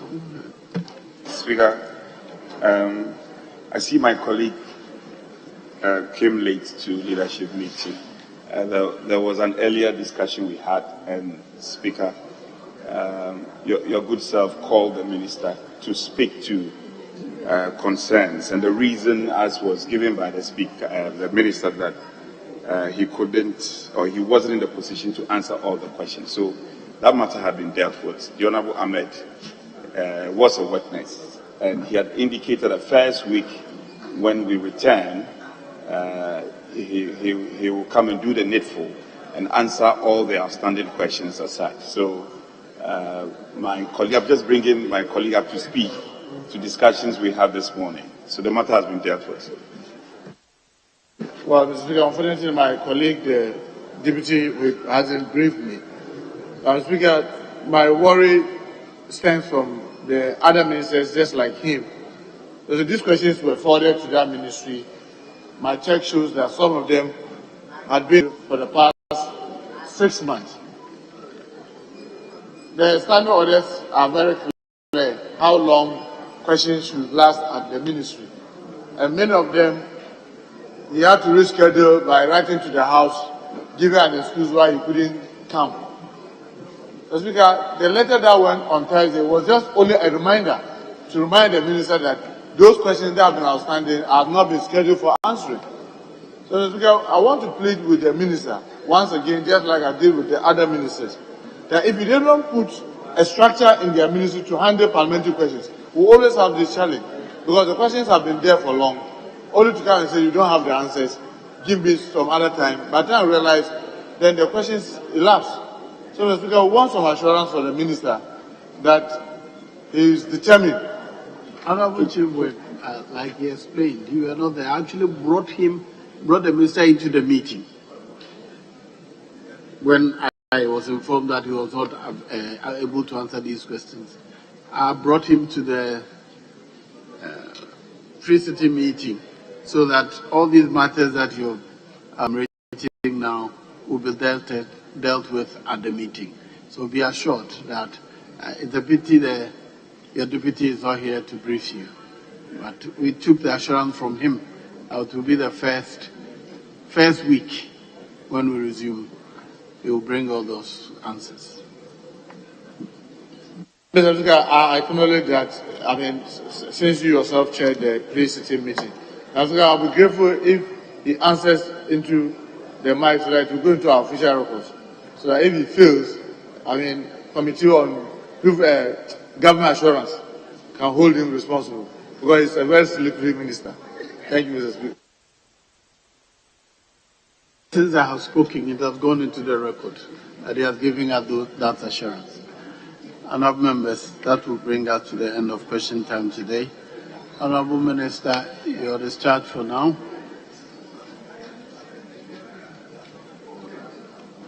That was what we were explaining.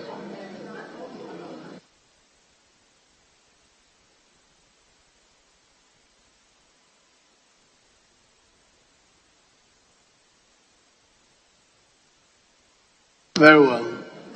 We'll continue with the debate, is that right? Yes. Speaker, with your leave before then, we may have to lay some few papers. Speaker, page 5, item 8F, from FI to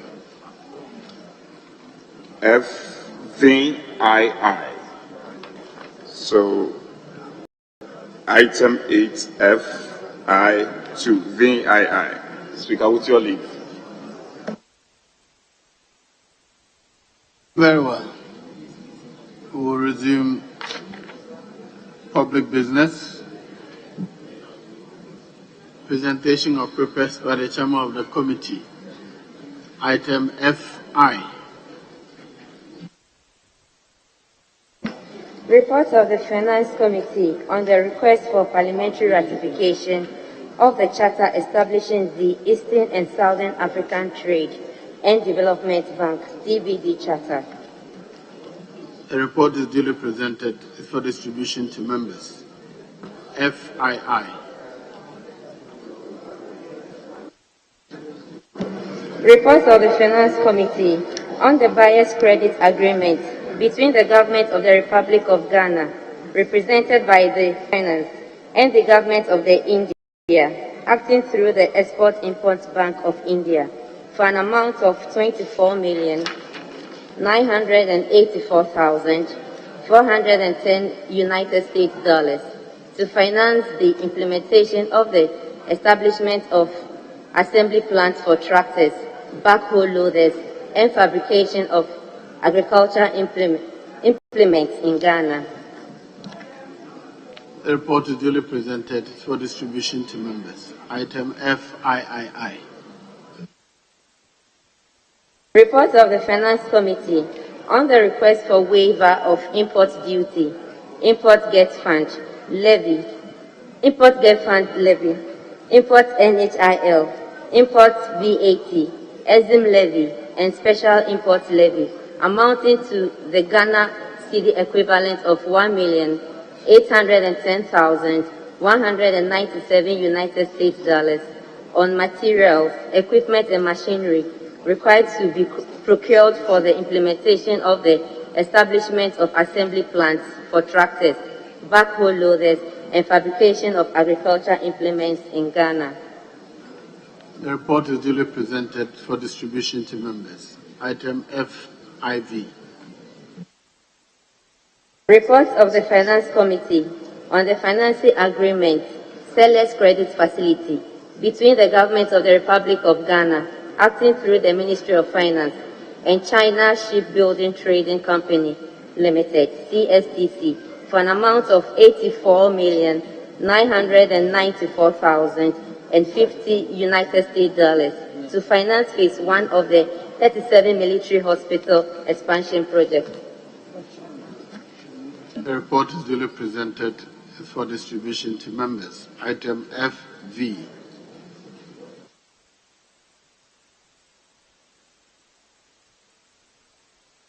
Report of the Finance Committee on guidelines for considering and approving requests for the grant of waiver of import duties, import VAT, get fund levy, import NHIL, ECOWAS levy, AU levy, EXIM levy on plants, machinery and equipment or parts, as well as corporate tax for 5 years of operation, being tax incentives to support implementation of the One District, One Factory, 1D, 1F program.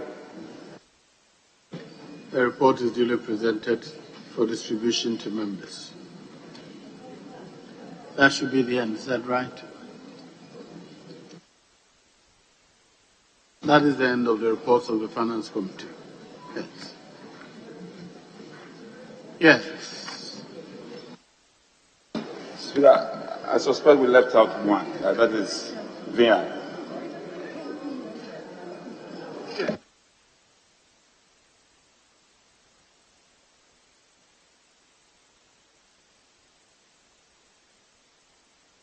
We have done VI, haven't we? Very well. VI then. I thought. Report of the Finance Committee on the financing agreement between the Government of the Republic of Ghana, represented by the Ministry of Finance, and the European Investment Bank, EIB, for an amount of 75 million euros for the COVID-19 Health Response Ghana project. The report is duly presented for distribution to members. Ramadan. Yes. Yes.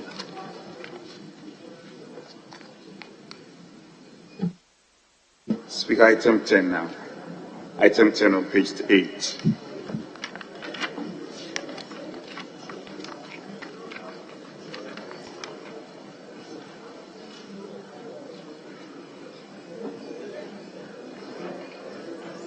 I think I see this as I'm saying, do you have to write everything? No, something was married. No, something was married. I need to come. Very well. Item 10. The motion to thank His Excellency the President for the message on the state of the nation. The debate to continue. Who is starting today? Speaker, we had agreed on 3 on each side. Starting from our side, the Honorable Eugene Entry will start on our side. Very well.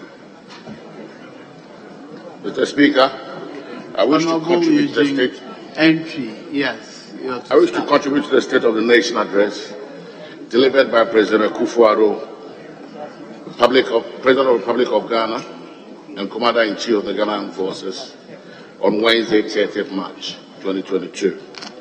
Mr. Speaker, I wish to focus on the coastal protection works to protect coastal settlements against beach erosion and flooding. while protecting lives, livelihoods, and properties. From Amanfukuma, from Abuazi to Amanfukuma, through Anomabu, Axim, Cape Coast, Dansuman, Disco, Commander, Tuningo Prampram, the MPP administration has invested millions of Ghana cedis to bring relief to Ghanaians along the coastal, along our 550-kilometer coastal settlements.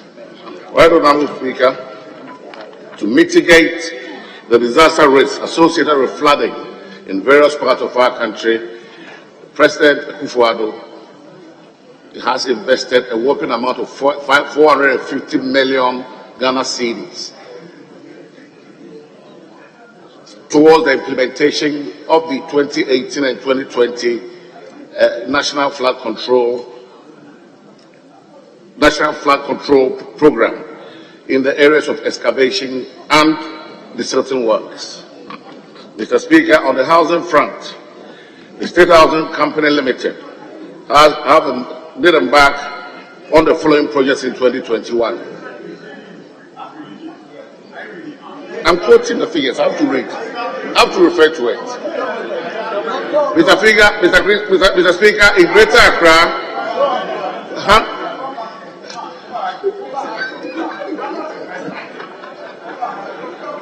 Mr. Speaker, in 2021, there were 100 housing units in the Greater Accra region alone, of which 42 have been completed.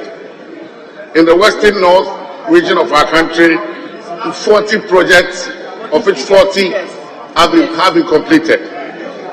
Volta region, 12 housing units, of which 70% have been completed.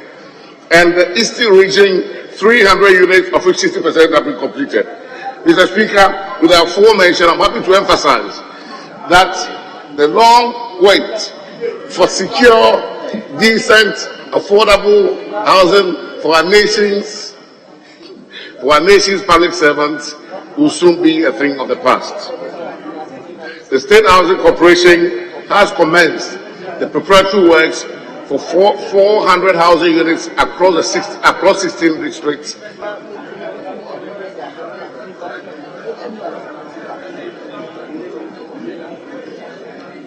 Honourable members, can we have some order, please? Order. The pilot phase will be implemented in 16 districts across the 16 regions of our country. With these few words, Mr. Speaker, I'm most grateful for the opportunity. Honourable Ricketts, Kweku Hagan.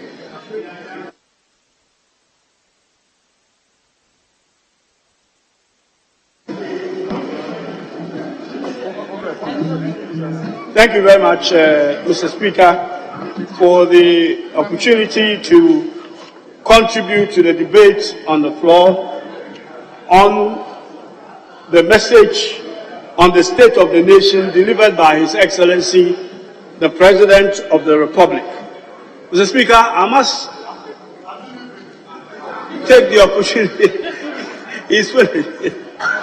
Sorry, Mr. Speaker, I must take the opportunity to congratulate the President for finally coming to the House to honor his constitutional duty on the 30th of March 2022.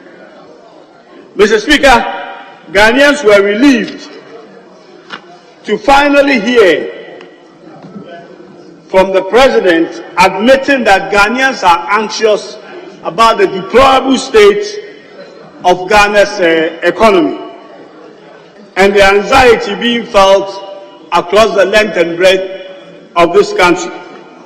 Mr. Speaker, the President's statement on page 1, the last paragraph, actually is an indication that the President has admitted that he has actually failed the people of Ghana. Mr. Speaker, because he has been presiding over this shambolic economy for the last 5 years. Mr. Speaker, finally, he has painfully admitted to the House that he has actually failed. Yes, Mr. Speaker, the president is right. Ghanaians are anxious. They are actually very anxious. But they still haven't come up, neither the president nor the finance minister, who spoke 6 days before the president. None of them have actually come with meaningful solution to adequately address the grave challenges facing this country. Mr. Speaker, it's either the government doesn't get it or the government actually doesn't care. You can clearly see that the president and the government is insensitive to the plight of Ghanaians. Mr. Speaker, I would like to remind the president and the government real reasons why Ghanaians are anxious. Mr. Speaker, Ghanaians are anxious because they cannot make an ends meet. Mr. Speaker, Ghanaians are anxious about the rising cost of living that has brought unbearable hardship to Ghanaians.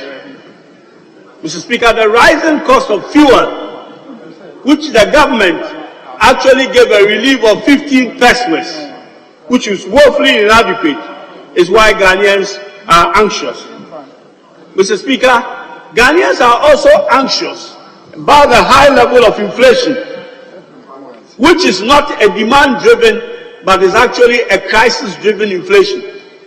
Mr. Speaker, in many countries where inflation is high, yes, there is an element of the fuel or the petroleum cost, but the bulk of their inflation is actually a demand inflation that indicates that the economies are bouncing back, or at least they are recovering from post-pandemic. In Ghana's case, it's the opposite. Mr. Speaker, our inflation is a crisis inflation on the supply side and the cost side. Why is it a crisis inflation? Because the bulk of Ghana's inflation is actually a food inflation. Mr. Speaker, end of February inflation is 15.7. 17.4 of it is actually a food inflation, which means that we don't have adequate food in this country. As a result, the prices of food have actually gone up.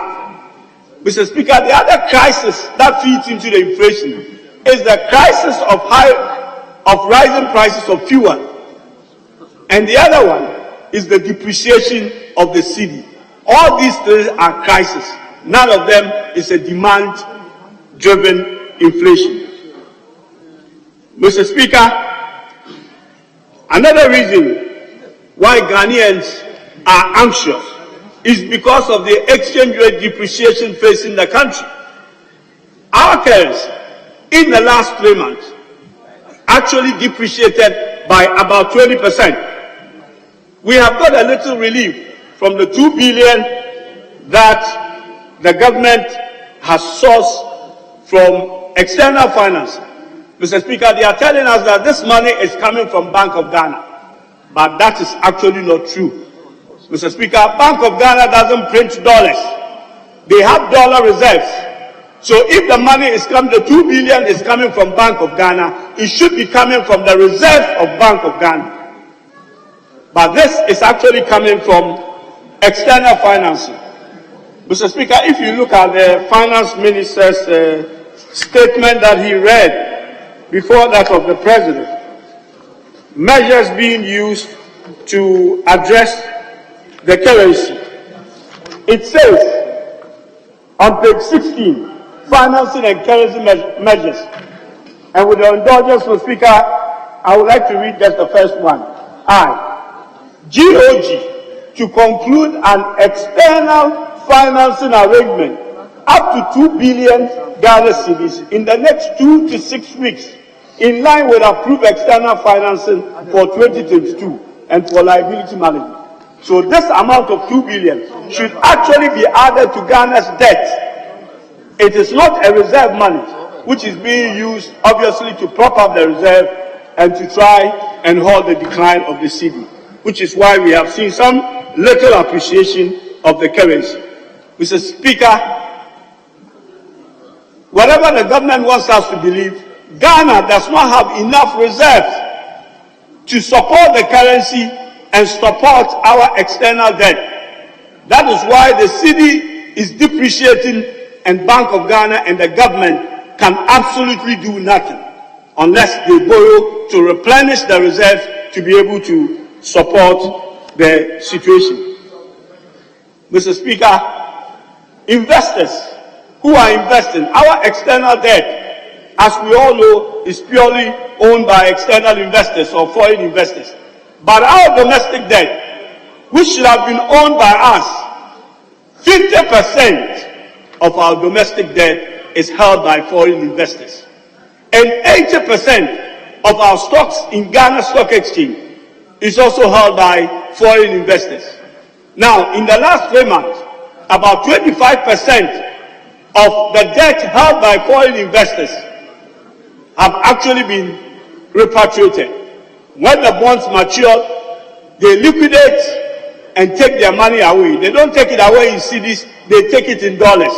That is part of the reason why our dollar, our cedi, has actually depreciated. Mr. Speaker, Ghanaians are anxious because every single Ghanaian of the 30 million population has a debt overhang of 12,000. We are all carrying debt of 12,000 on our head. Mr. Speaker, even children who have just been born are carrying a debt of 12,000. And Mr. Speaker, what is their crime? Their crime is just being born in Ghana, being born under this government, and being born under President Nana Akufo-Addo. Mr. Speaker, our debt, as at the end of the year, is 351.8 billion, which translates as 80%. But then when you add the ESLA, the GET Fund, and the Sino to it, together with this 2 billion that they've just gone for, our debt stock, as we speak today, is 364 billion. Mr. Speaker, at the end of the year, our external debt was 178 billion, and then domestic is 130. Mr. Speaker, when you take Ghana's financial asset and liability, if you look at our asset and liability, you will realize that Ghana is actually broke. So it is not surprising that the finance minister actually says that Ghana is broke. Because on financial asset perspective, when you take our GDP and our revenue, which is supposed to be about 100 billion, including the e-levy, and you look at the financial liability, on the liability side, looking at our debt and our appropriation, you can say that Ghana is technically insolvent. Mr. Speaker, Ghanaians are anxious because we are being burdened with excessive tax. Mr. Speaker, all the taxes we are basically paying for the incompetence of this government. We are paying for the reckless spending of this government. That's what we are paying for. Mr. Speaker, on the COVID, we got a lot of money from COVID, yet we don't actually know what the COVID money was used for. They have actually told us they don't want to give us what the COVID, yet they have levied us to pay for COVID. Mr. Speaker, on financial services, they have levied us. They spent 22 million needlessly to collapse banks. Mr. Speaker, banks that could have been saved. 9 banks were closed with billions, 22 billion. Mr. Speaker, they could have just saved the banks, and the banks would have been operational today with just about 4 billion. And how were they going to do that? If you give the recapitalization of each bank to be 400 million, and you multiply by 9 banks, that is 3.6 billion. And if they had restructured the bank, put proper corporate governance in place, probably get rid of some of the directors, put in a proper compliance, put in a proper supervision and oversight responsibility by the central bank, all these 9 banks would have been saved with only 4 billion instead of presenting us with a bill of 22.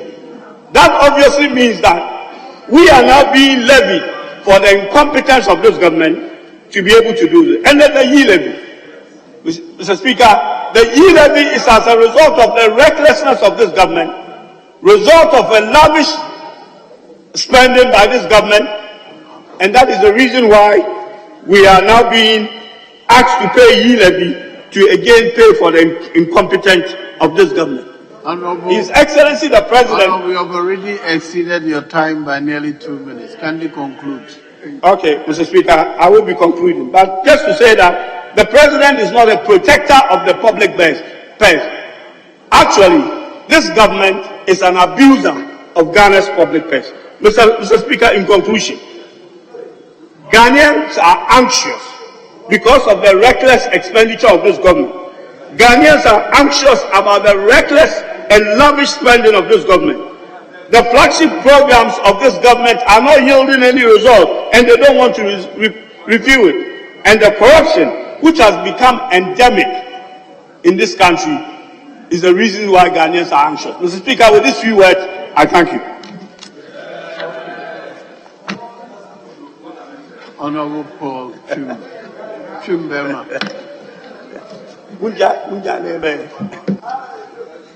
I thank you, Honorable Speaker, for the opportunity to contribute to the motion. I was ably moved by Honorable Atachia that this Honorable House thanks His Excellency the President for the message of the state of the nation which was delivered to the good people of Ghana through this August House. Mr. Speaker, I have no doubt that His Excellency Nana Danko Akufo-Addo, in pursuant to Article 67 of the 1992 Constitution, delivered a message that Ghanaians want to hear. And Ghanaians are happy because this is the true state of the nation.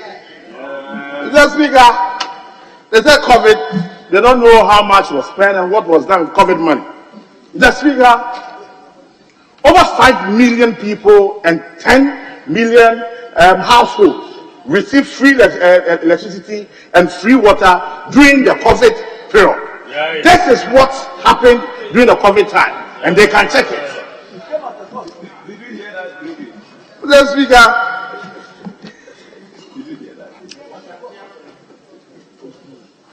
His Excellency was candid. His Excellency made us know that we are in difficult times. And that is a true statesman. That is what we want to see from candid leaders. Mr. Speaker, His Excellency touched on a lot of things. Now let me narrow myself to some few aspects within the energy sector, Mr. Speaker. Mr. Speaker, in his message, and with your leave, if I may quote, we have kept our promise and kept the lights on in spite of world upheavals in the energy sector and in spite of huge legacy debts we inherited. We have almost completed the process of restructuring these debts to reduce their crippling effect on our public expenditure. This is the state of the nation as in 2016 when we took over in 2017. And now we are in good times, Mr. Speaker. Mr. Speaker, as we speak, the 2.6 billion accumulated debt has been cleared from the ECG, and we are having stable power within the energy sector. This is the true state of the nation. Mr. Speaker,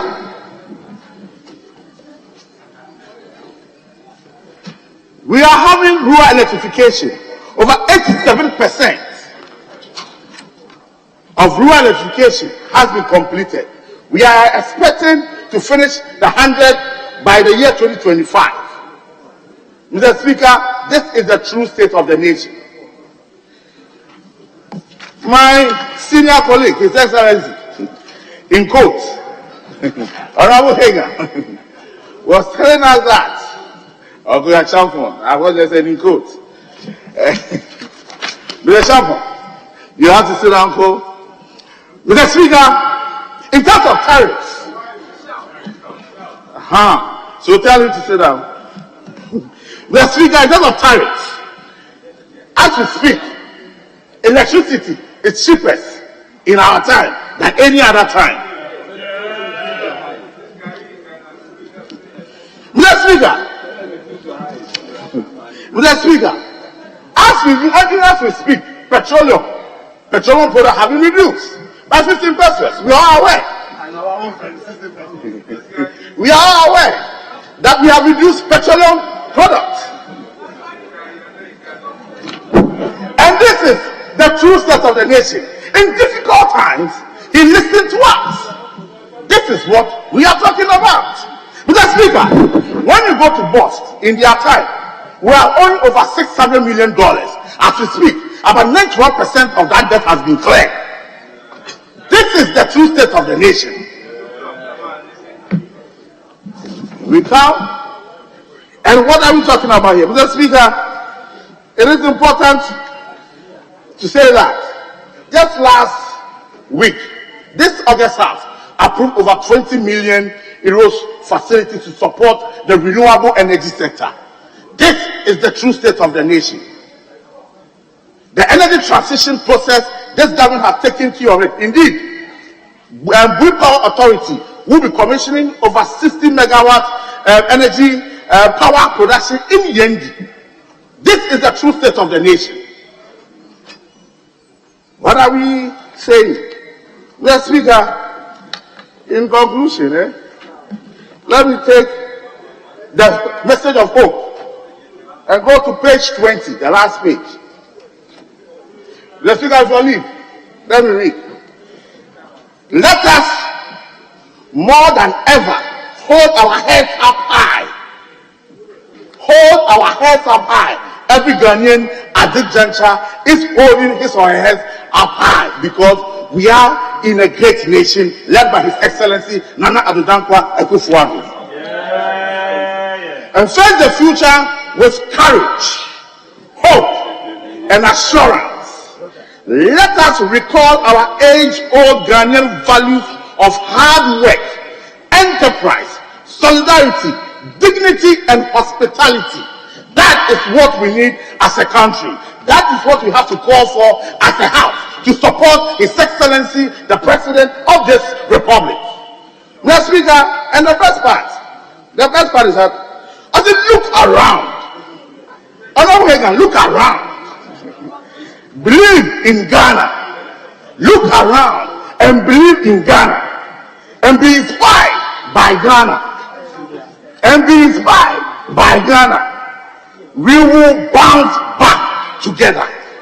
That is from the President, His Excellency Nana Addo Dankwa Akufo-Addo. And this is what the state of the nation looks like. And this was and this will be the true state of the nation. I thank you, Right Honorable Speaker, for allowing me to contribute to His Excellency's message. I thank you.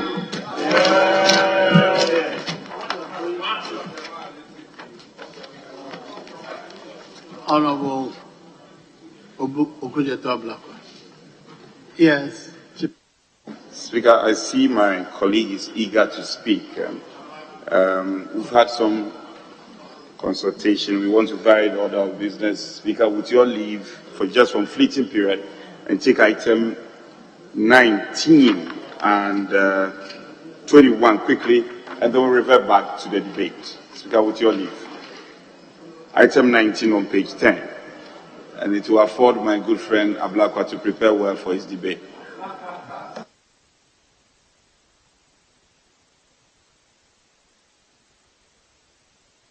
Yes. Yes, the available leader. Mr. Speaker, we don't have objections. Very well. Item 10. 19. Oh, sorry. Did you say item 18? 19 on page 10. Very well. Motion by the chairman of the committee. Thank you, Mr. Speaker.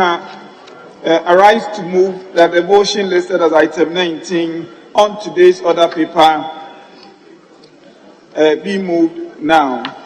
And in the process, I'd like to submit your committee's report. It's in respect of the waiver of import duty, import VAT, get fund levy, import NHRL, EXIM levy, special import levy, and COVID-19 levy amounting to the Ghana cedi equivalent of 1,73,967 euros on materials and equipment to be imported by Michelle's Aqua Africa for the implementation of the rural and peri-urban nanofiltration water project in Ghana under the Rural Communities and Small Town Water Supply Project. The Speaker, I urge the Hansa Department to cover the entire content of the report whilst I take the conclusion. The Speaker, after considering the referral with officials from the Ministry of Finance, the committee respectfully recommend to the House to adopt this report and approve the said motion in order that the benefit of the project can be enjoyed by the beneficiaries. I so move, Mr. Speaker. Yes. Thank you very much, Mr. Speaker, for the opportunity to second the motion. Mr. Speaker, you all know water is life. So anything which has to do with the provision of water to some communities is something all of us must support. Mr. Speaker, this is a tax waiver.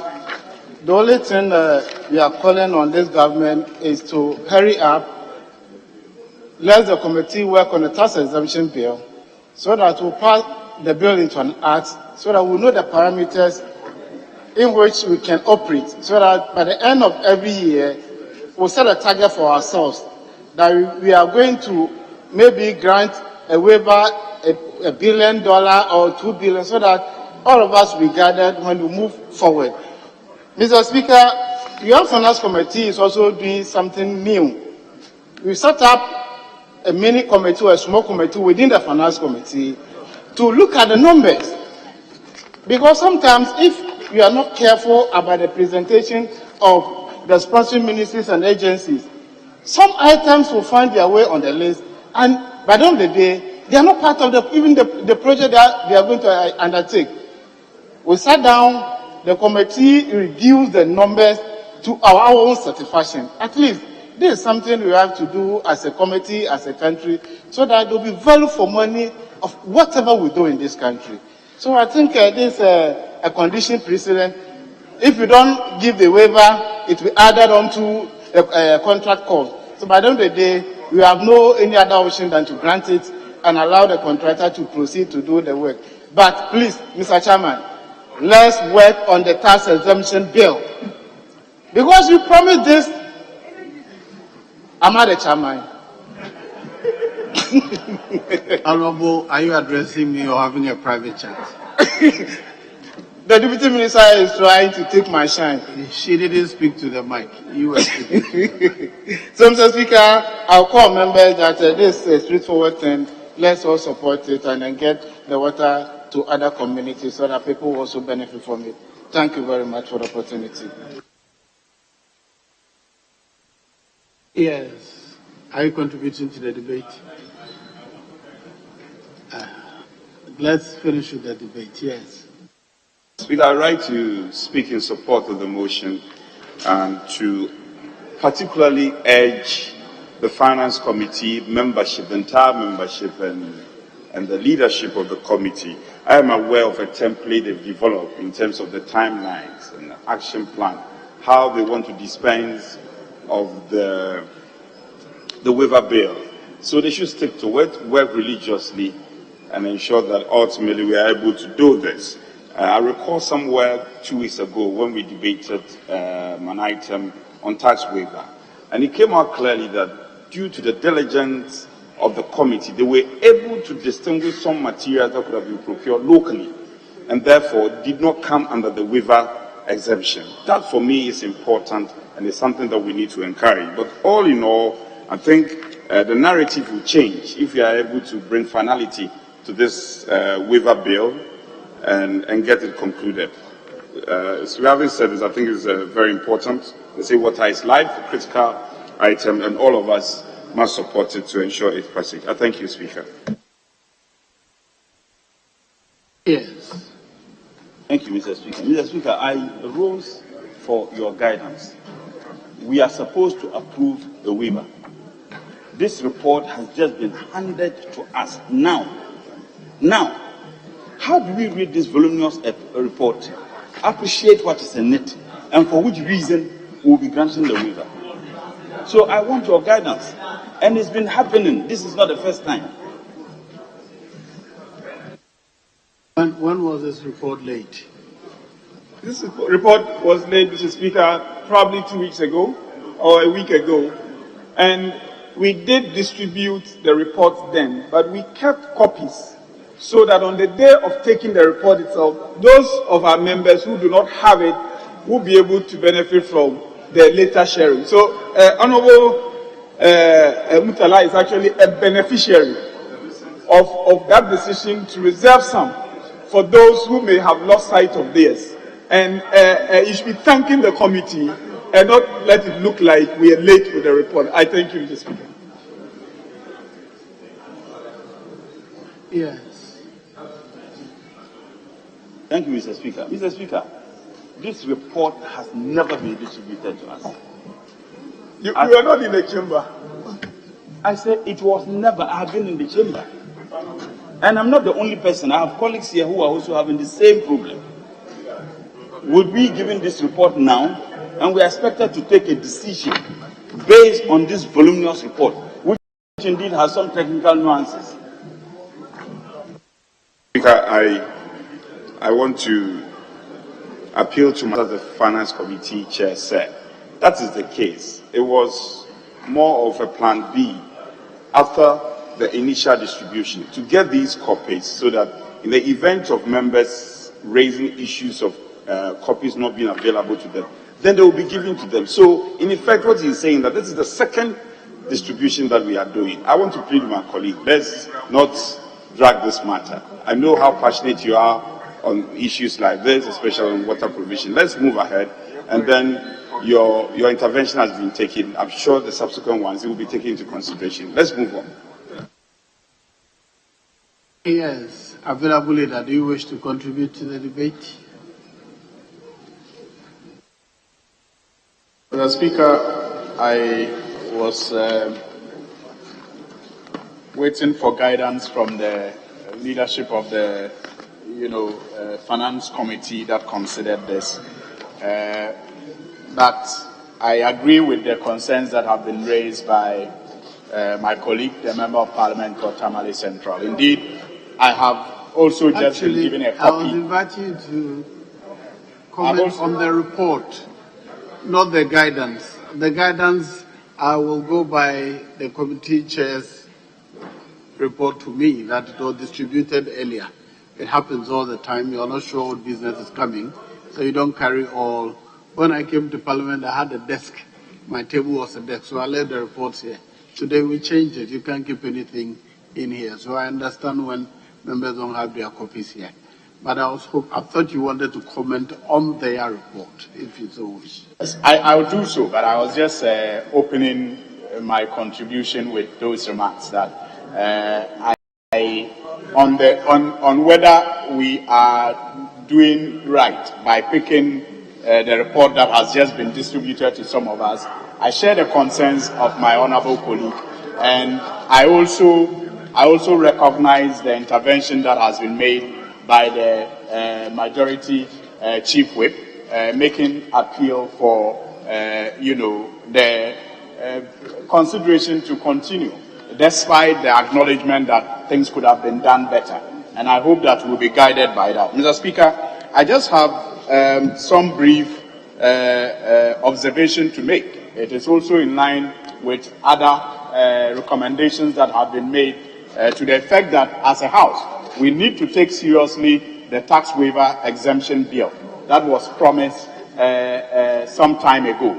I think it is what will eventually help our governments in future maximize the revenue generation opportunities that it has. And perhaps it will lead to a situation where we will not need to split our heads over the introduction of new taxes, whether they are E or B or C taxes. We will not have to, hinge the survival of our economy on such taxes if we are able to save the country through the exemption bill, some of these monies that we allow to go. Mr. Speaker, I was just going through the list of items that are going to be brought in and the exemptions. And I was just thinking to myself, if some of those items actually qualify or should be allowed to enjoy the exemptions that they are going to enjoy. But because this is an issue that has to do with water provision, I get the sense that we all need to contribute to the adoption and passage of that report that will enable the government to provide water which is life for the communities that will be benefiting from this. So, the Speaker, apart from the exemption bill that I want to highlight, the need for us as a House to take it seriously, I also will just want to urge members of the committee to maybe later, when things of this nature are presented, make themselves more available for the debate to continue. Let's ensure that we are guided by the value for money principles even as we adopt this. Mr. Speaker, I thank you for the opportunity. At the conclusion of the debate, all in favor of the motion, say aye. All against, say no. The ayes have it. The motion is carried.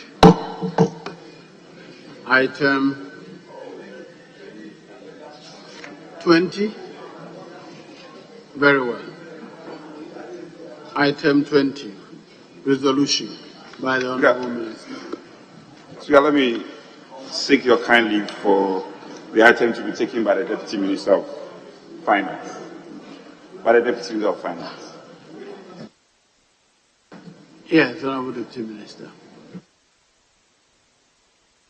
Mr. Speaker, I beg to move that the resolution captured as item 20 on pages 11 and 12 of today's order paper be adopted now. I so move, Mr. Speaker. Yes, ranking member. Mr. Speaker, I rise to second the motion. Members, the motion to adopt the resolution number 20 on page 11 of today's order paper has been moved and seconded. All in favor of the House adopting the resolution, say aye. All against that, say no. The ayes have it. Item 20, resolution, has been adopted by the House. Yes. Speaker, we are ready to take item 21 on page 12. Item 21, page 12.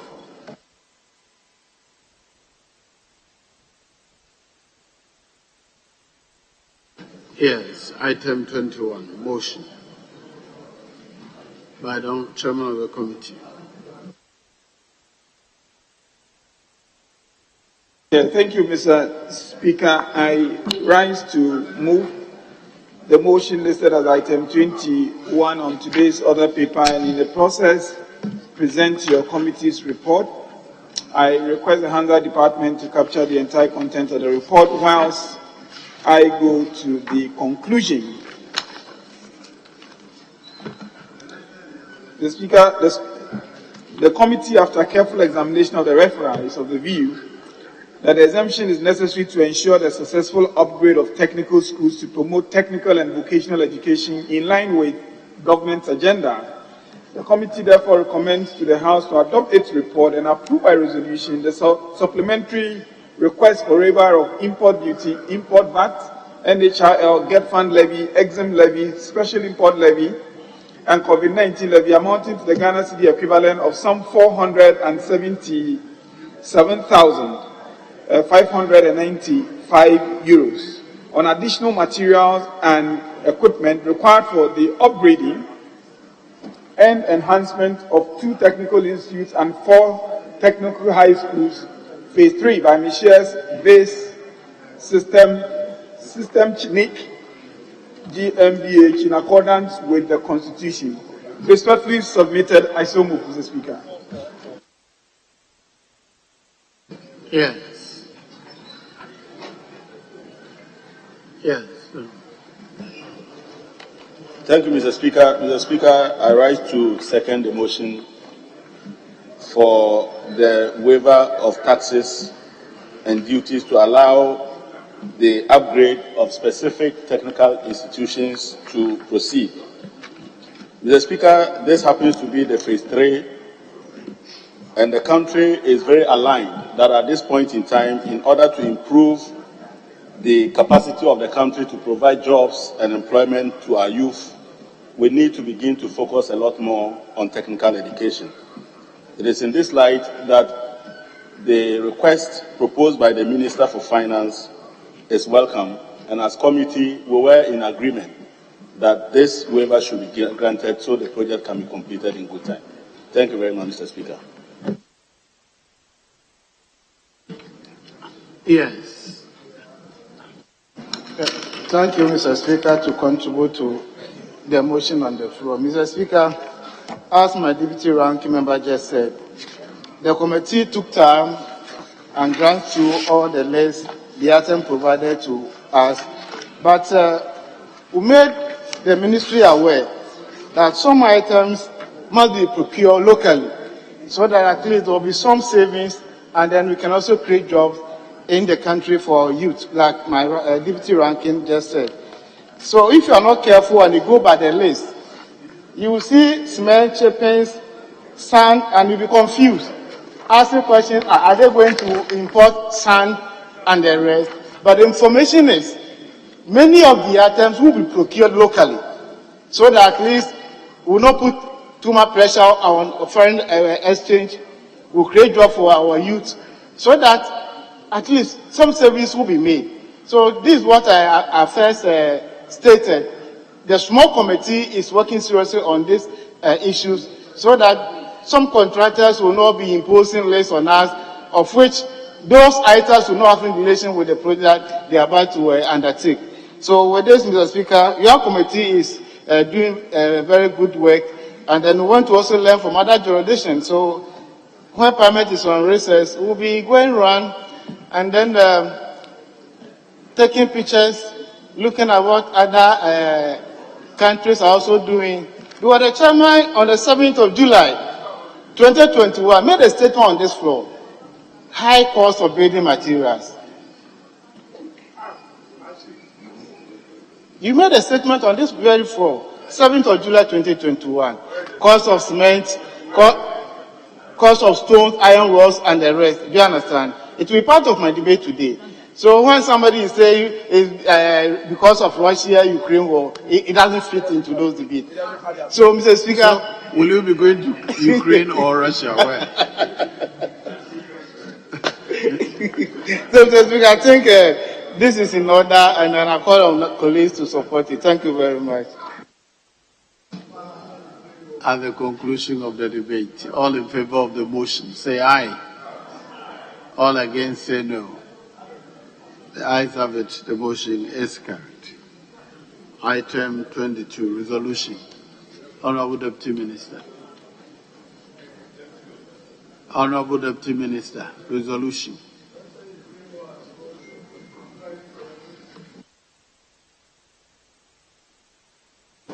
Mr. Speaker, I beg to move that the resolution captured as item 22 on pages 13 of this order paper be adopted now. I so move, Mr. Speaker. Yes. The Speaker, I second the motion. Honorable members, the motion to adopt resolution number 22 on today's order paper has been moved and seconded. All in favor of the motion, say aye. All against, say no. The ayes have it. This House has adopted resolution number 22 on page 13 and 14 of today's order paper.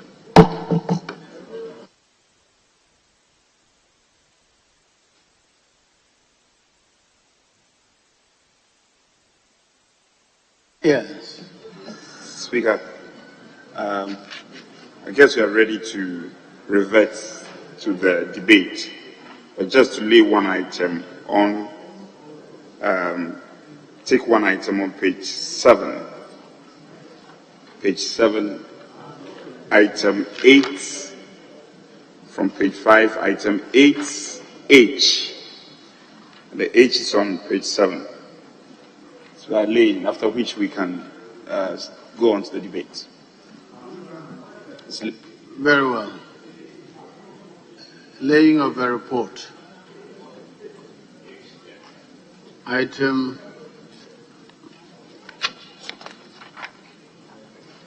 8H. Chairman of the Committee, Food and Agriculture.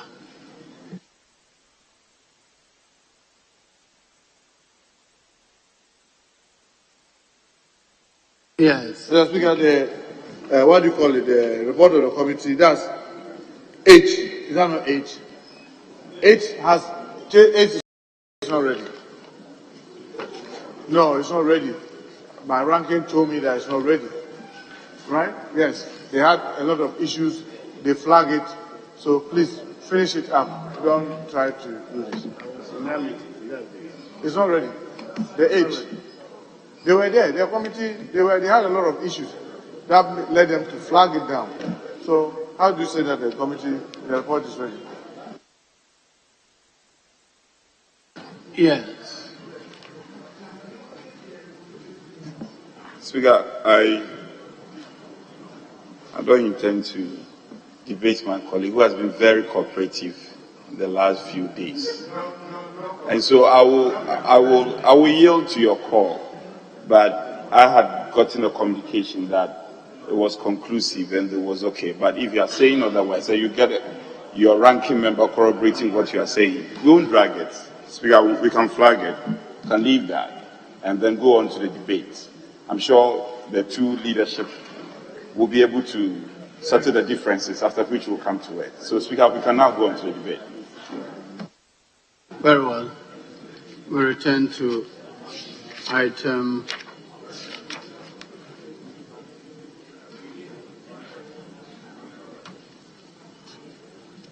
10 on page 8. I'll call the honorable member for Northern. Now.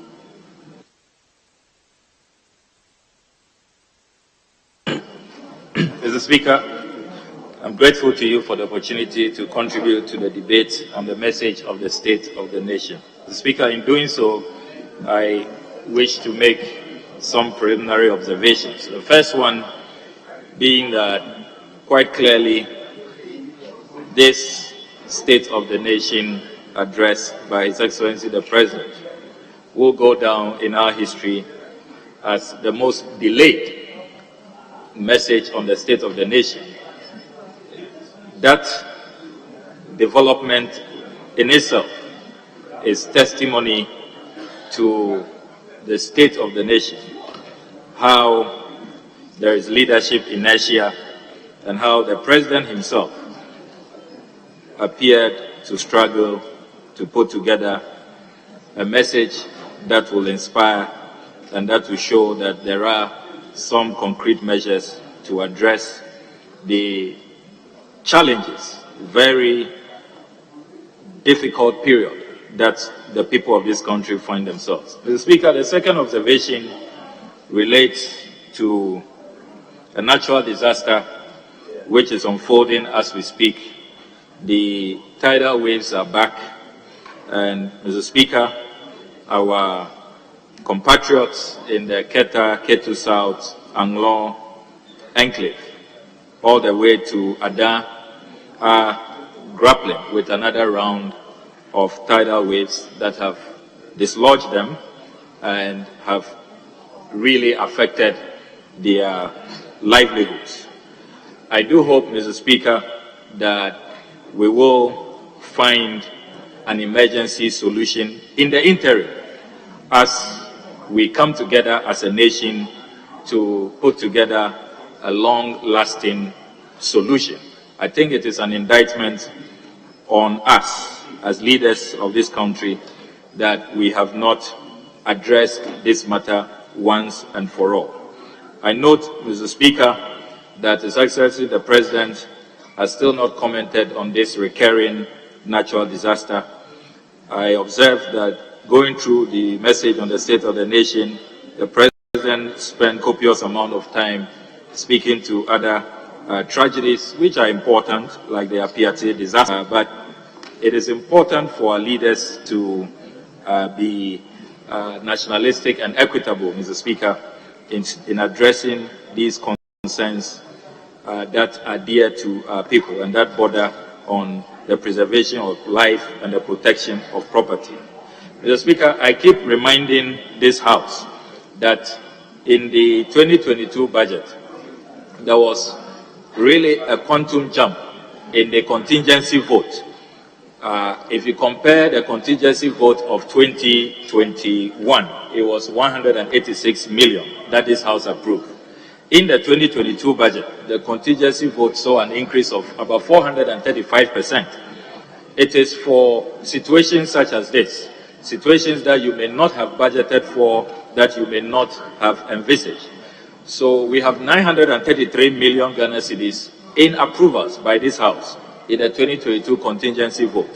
It is important that we put that money to use when natural disasters of this nature occur. So our heart goes out to the good people of the Keta, Ketu South, Anglo enclave, and I do hope that some interim measures will be put together immediately to alleviate their plight. Mr. Speaker, having said that, I would want to plead with His Excellency the President that the time has come for him to take responsibility for the state of our country. And as leader, as Commander-in-Chief, all great leaders take personal responsibility and they put together measures to address the challenges of their era. As I go through the President's message on the state of the nation, page after page after page, the President blames everybody else and everything else apart from himself. At page 5, you see how he blames COVID, and still on that page, he says, quote, "The bombs might be dropping on cities half a world away, but they are hitting our pockets here in Ghana," unquote, blaming the Russian invasion of Ukraine. Mr. Speaker, we are used to President Mahama being blamed. We are used to take-or-pay agreements being blamed. We are used to free SHS being blamed, that it has narrowed the fiscal space. We are used to the financial sector cleanup. In recent times, it has been COVID-19, and now it is Russia-Ukraine war. So you see leadership not taking responsibility, not rising up to the occasion to assure the good people of this country that no matter the challenges, we will put in place policies that will address the concerns that the people have, that will improve the living conditions of the people, and that will alleviate the plight of the people. Mr. Speaker, I keep saying that if you look at the data, these are global challenges that have affected all nations. But the data shows that Ghana is ranked poorly when you do a comparative analysis. For example, Mr. Speaker, if you take our GDP growth in 2020, whereas we did 0.4%, all our neighbors and countries in our category did much, much better than us. Cote d'Ivoire did 2.0%, Benin did 3.8%, Tanzania did 4.8%, Ethiopia grew by 6.1%, Guinea grew by 7.1%, Sao Tome and Principe grew by 3.0%. So, Mr. Speaker, this is World Bank and IMF data. World Bank data, you can go to the World Bank website and you see this data. Mr. Speaker, if you look at even budget deficits, again, World Bank data is very clear. Whereas we did 15.2%, spending like there was no tomorrow. Cote d'Ivoire was very controlled. They did a budget deficit of 5.5%, Togo 4.7%, Burkina Faso 5.4%, Benin 3.0%, DR Congo 1.3%, Tanzania 1.8%, Ethiopia 3.0%, Guinea 3.1%, Sao Tome and Principe 5.0%. So, Mr. Speaker, anytime you do a comparative analysis, even our currency, Bloomberg says that it's one of the worst performing currencies in Africa. It's depreciated by about 18% over the last few weeks. So, Mr. Speaker, our leaders cannot keep blaming external factors, blaming everybody else. They never take responsibility. That cannot continue, Mr. Speaker. Mr. Speaker, as we hold this debate, the people of this country are going through the most excruciating hardship that they have ever experienced in their life. I have in my hands, Mr. Speaker, comparative costs of commodities from Melcom and from Isoko, Ghana. Mr. Speaker, a bag of cement in 2016 was being sold at 30 Ghana cedis. Today, you will be lucky to find one at 60 Ghana cedis. An increase of 100%. 5 kg bag of rice was selling at 30 Ghana cedis in 2016. Today, it's selling at 95 Ghana cedis. An increase of 216.6%. A 50 kg bag of sugar was selling at 120 Ghana cedis in 2016. Today, it is selling at 430 Ghana cedis, an increase of 258.3%. A bag of maize was selling at 152 cedis in 2016. Today, it's selling at 500 Ghana cedis, an increase of 294.7%. 50 kg bag of beans, Mr. Speaker, was selling at 98 Ghana cedis in 2016. Today, it is selling at 550 Ghana cedis. That was as at January. I'm told that April, as we speak now, it's gone up to 750 Ghana cedis. That is 665.3% from 2016. Mr. Speaker, everything has skyrocketed, gone through the roof. The only thing not going up, Mr. Speaker, is the people's wages, the people's salaries, compensation for the people. So, Mr. Speaker, when you have this dire economic situation, a crisis, a monumental economic disaster, Mr. Speaker, you expect leaders to show responsibility. You expect leaders to be measured. You expect leaders to rein in expenditure. Mr. Speaker, the President, knowing this fact, at page 6 of the message of the State of the Nation, he said, and I quote, "The measures that have been announced by the Minister for Finance are meant to demonstrate that we are aware that we are in difficult times and we are addressing the situation. The belt tightening measures being set for members of the executive have been elaborated within this context," unquote. Mr. Speaker, the question is, where are the belt tightening measures?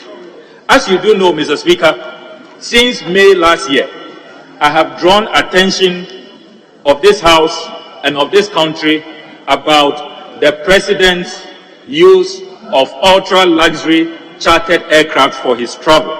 Specifically, the Boeing 737-97Y ER-BBJ-3, registered LXDIO with serial number 62515.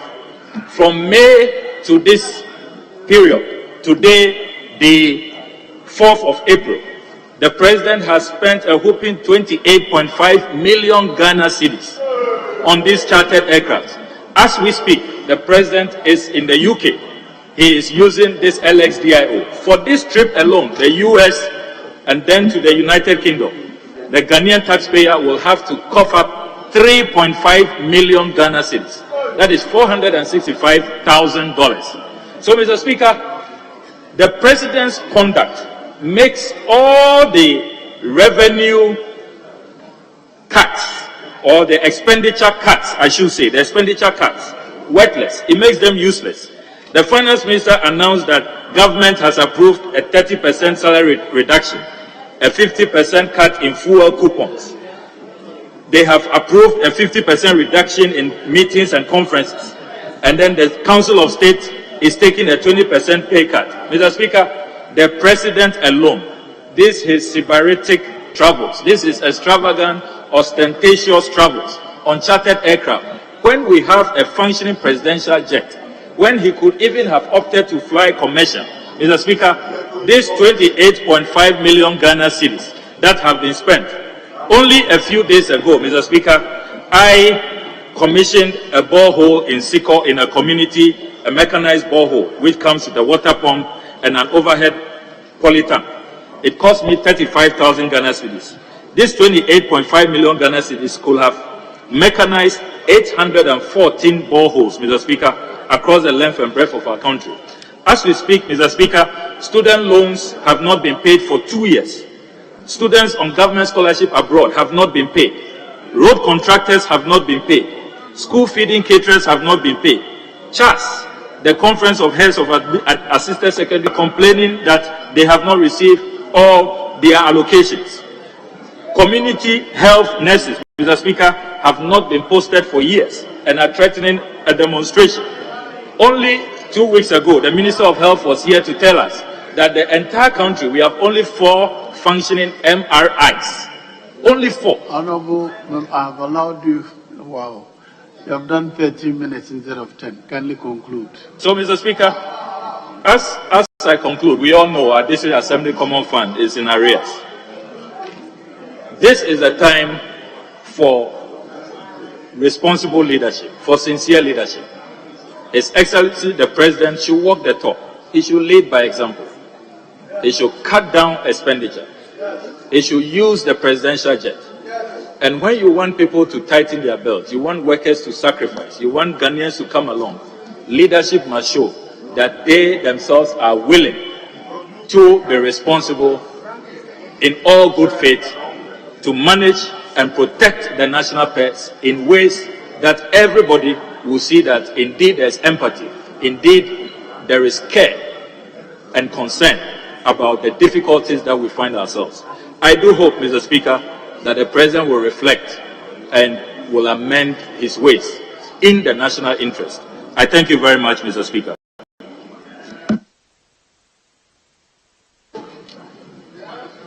Honorable Awuah Kofi. Honorable Awuah Kofi. With that. Yes. Speaker is unavoidably absent. So, in his place, Honorable Kobna Abam will speak. Kobna Abam. Which constituency? Boho. Very well. Honorable member from Boho. Thank you very much, Mr. Speaker, for giving the opportunity to contribute towards the State of the Nation address delivered by His Excellency Nana Addo Dankwa Akufo-Addo on the 3rd March 2022 in this August House. Mr. Speaker, among other things that the President highlighted and speak on has to do with the COVID-19, which unexpectedly Ghana was not left out due to the global pandemic. Mr. Speaker, hold on. Honourable members, having regards to the state of the business of the House, I direct that the House sits outside the regular sitting hours. You may continue. Thank you very much, Mr. Speaker. Mr. Speaker, during the pandemic, the government of Ghana put in a lot of emergency measures to curtail the spread of the COVID-19. The government of Ghana police and other incentives to the health sector, and also recruited more than 58,000 permanent staff to augment the strength of our health sector to help to curtail the spread of the pandemic. Mr. Speaker, in these difficult times, the state realized that we have inadequate health facilities. And so the president and the Minister of Health and the consultant came out with Agenda 111, which provided or gave the room to build more health facilities to help the nation to have more facilities to help our health sector. Mr. Speaker, as I speak to you, almost 80 of the Agenda 111 are in the start stage in the various districts and regions. We have 6 regions having a new district hospitals and regional hospitals being built as I speak to you. Mr. Speaker,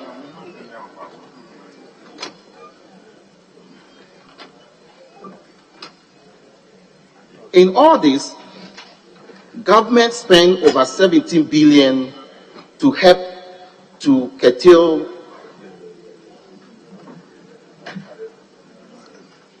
the spread of the COVID-19. As I speak to you, Mr. Speaker,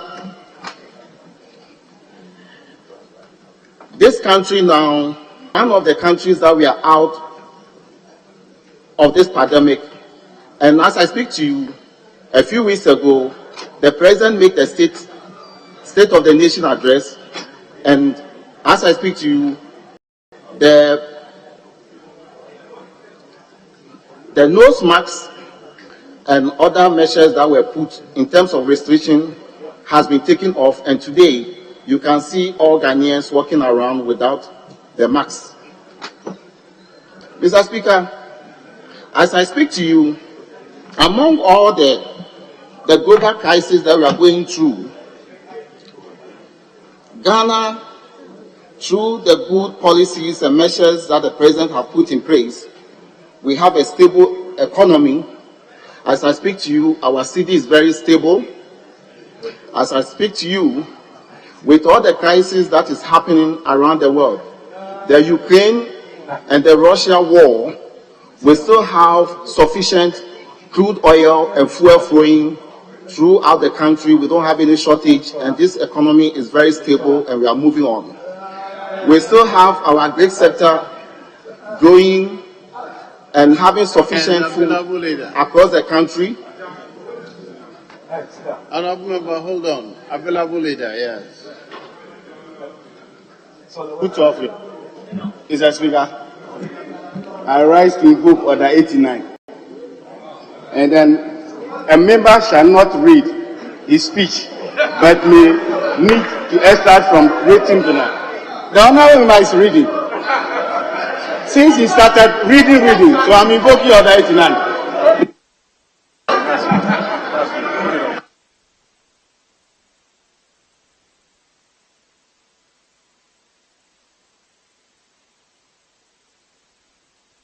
Honorable member, are you reading?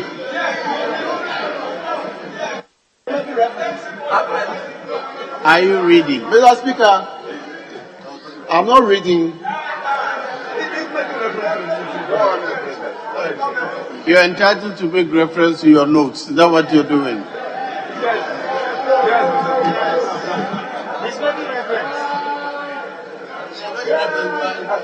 Very well, proceed. Don't read, but you can make reference to your notes.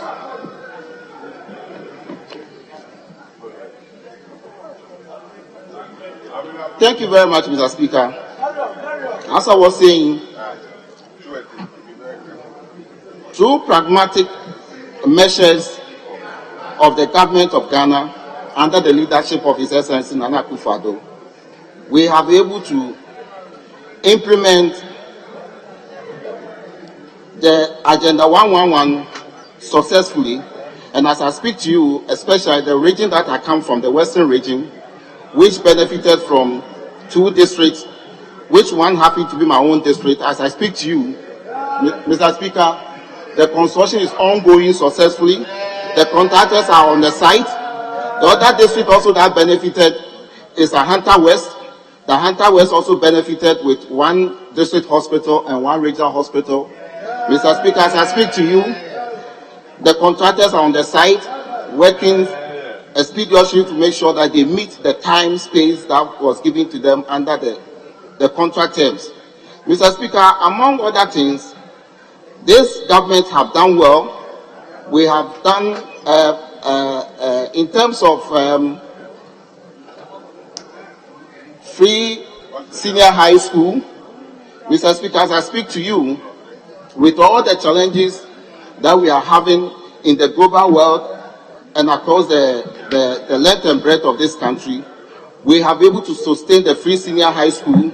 As I speak to you, all the students are in school, learning.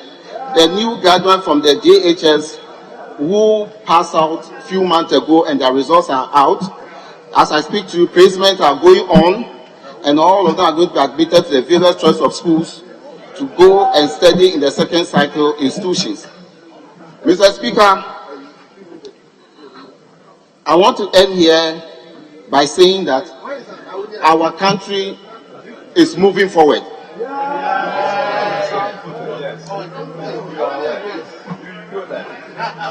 And I know with the good leadership of our president and all the policies and programs that he has laid, I know this country will become one of the best standing countries among the African countries. Mr. Speaker, thank you very much for this opportunity.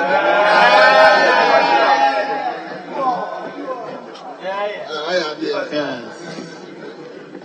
The next one is Honorable Richard Echampo.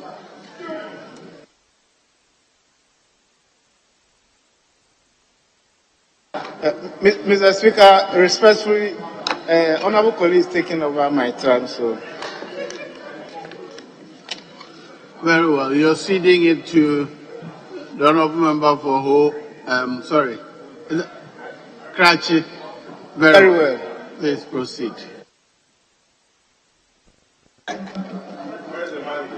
Thank you, Mr. Speaker, for this opportunity. Mr. Speaker, I rise to contribute to the address made by the President and able moved by Honorable Atachia. Mr. Speaker,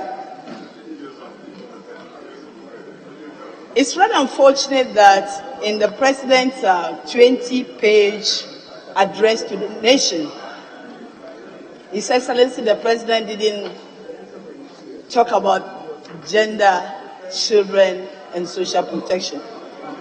It's rather unfortunate. I don't know whether this was an oversight, but I just want to draw this House and the President's attention that the Ministry of Gender, Children, and Social Protection is mandated to ensure the promotion of gender equity, the welfare and social protection of especially women, children, the elderly, and persons with disability for national development. Mr. Speaker, let me go to page 22. In the budget, the 2022 budget, an amount of 1,143,422 Ghana cedis was approved for the Ministry of Gender, Children, and Social Protection. Mr. Speaker, out of this amount, 881 million was allocated to Ghana school feeding program, 99.8% of the total budget. But Mr. President didn't talk about school feeding. 197,535 Ghana cedis was allocated to LEAP, Livelihood Empowerment Against Poverty. We know that the people of this country, especially women, children, are suffering. We are moving from poverty to poor. Mr. Speaker, in the 2019 message on the State of the Nation, page 12, paragraph 3, and with your permission, Mr. Speaker, I quote, if there has been any government that has been on the side of persons with disability, it is my government, that Nana Akufo-Addo's government. We have increased the share of the District Assembly Common Fund to persons with disabilities from 2% to 3%. And we have also ensured the implementation of our pledge of employing 50% of the persons who manage the country's toll booths from amongst persons with disabilities. Mr. Speaker, we all know for a fact that the toll booths have been shut down or closed. So these persons with disabilities that the president promised, that 50% of them were going to be employed, now they have lost their jobs. Mr. Speaker, they were also promised that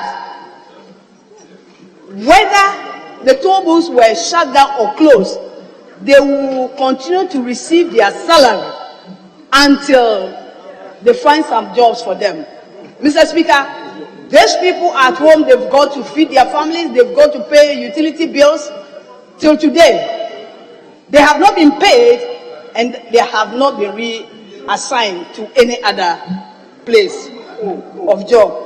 So the persons, these persons with disabilities that His Excellency the President promised, he has woefully failed these people. Mr. Speaker, then on page 24, paragraph 5 and 6 of His Excellency the President 2020 address to the nation, Mr. Speaker, this was what the President said. He said, Mr. Speaker, let me give an example of the type of help. For the first time in the country's history, a dedicated fund of 5 million cedis to support women entrepreneurs with disability has been established. Mr. Speaker, this fund was established in 2020. The President, in his 2021 address to the nation, didn't mention this fund. 2022, the President has not mentioned this fund. So what is the fate of persons with disabilities that His Excellency the President talked about in 2020? Where is the money, the 5 million that was allocated to persons with disabilities who are entrepreneurs? Mr. Speaker, let me also talk about the same 2020 address, Mr. Speaker, with your permission. His Excellency the President said, we have begun the process of amending the Disability Act of 2016, Act 715, to comply with the United Nations Convention on the Rights of Persons with Disabilities. And hopefully, this House will pass it before the end of the year. And Mr. Speaker, I'm quoting from the President's address, 2020 address. Mr. Speaker, the President did promise this House, or assure this House, that this Act was going to be passed by the end of 2020. Mr. Speaker, we are in 2022, and His Excellency the President has not spoken about this Act. So I'm using this medium to draw His Excellency the President's attention that there is a need for him to come again and talk about this Act. Then, Mr. Speaker, in 2021, Mr. Speaker, His Excellency the President said on page 18 of 2020 address to the nation, Mr. Speaker, with your permission, I quote, he said, I am pleased to inform the House that in the course of the season of Parliament, the new Minister for Gender, Children and Social Protection, Honorable Sarah Ajua Safo, MP for Domi Kwabenya will resubmit to the House the affirmative action bill. Our mothers, wives, sisters, and daughters are looking up to us on this. Indeed, it will make our society the richer, and I'm appealing to this House on both sides to make one big effort to ensure its enactment. Mr. Speaker, Honorable Adjoa Safo is not here, and Mr. President didn't talk about the affirmative action bill. Her absence has left a big gap at the ministry. This is the first time in the history of this country that a substantive minister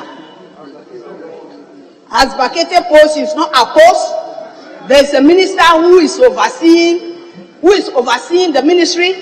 Mr. Speaker, I know with this quotation from the president, I know that the president is a lover of women. He is a lover of children. He is a lover of the elderly. I'm quoting from the president, Mr. Speaker. So if Mr. President has talked about this, I see no reason why His Excellency will not talk about women issues, will not talk about children, will not talk about the elderly, and he didn't talk about the LEAP program that will help the elderly. Mr. Speaker, so I'm just using this video to draw the President's attention that there is a need, because he has promised us. The harassment of the women on the floor should cease. All the men should sit down, please. Allow her to flow. Mr. Speaker, kindly allow me to enjoy my acting role as a leader.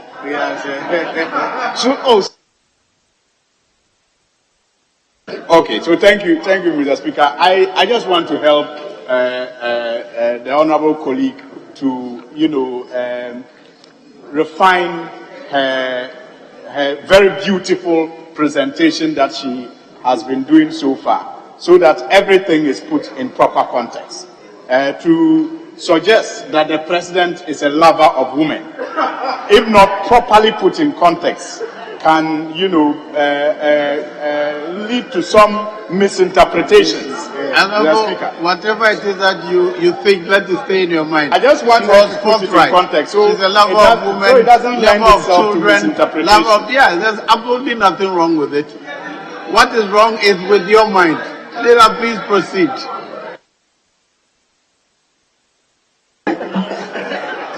Mr. Speaker, I just want to remind the Honorable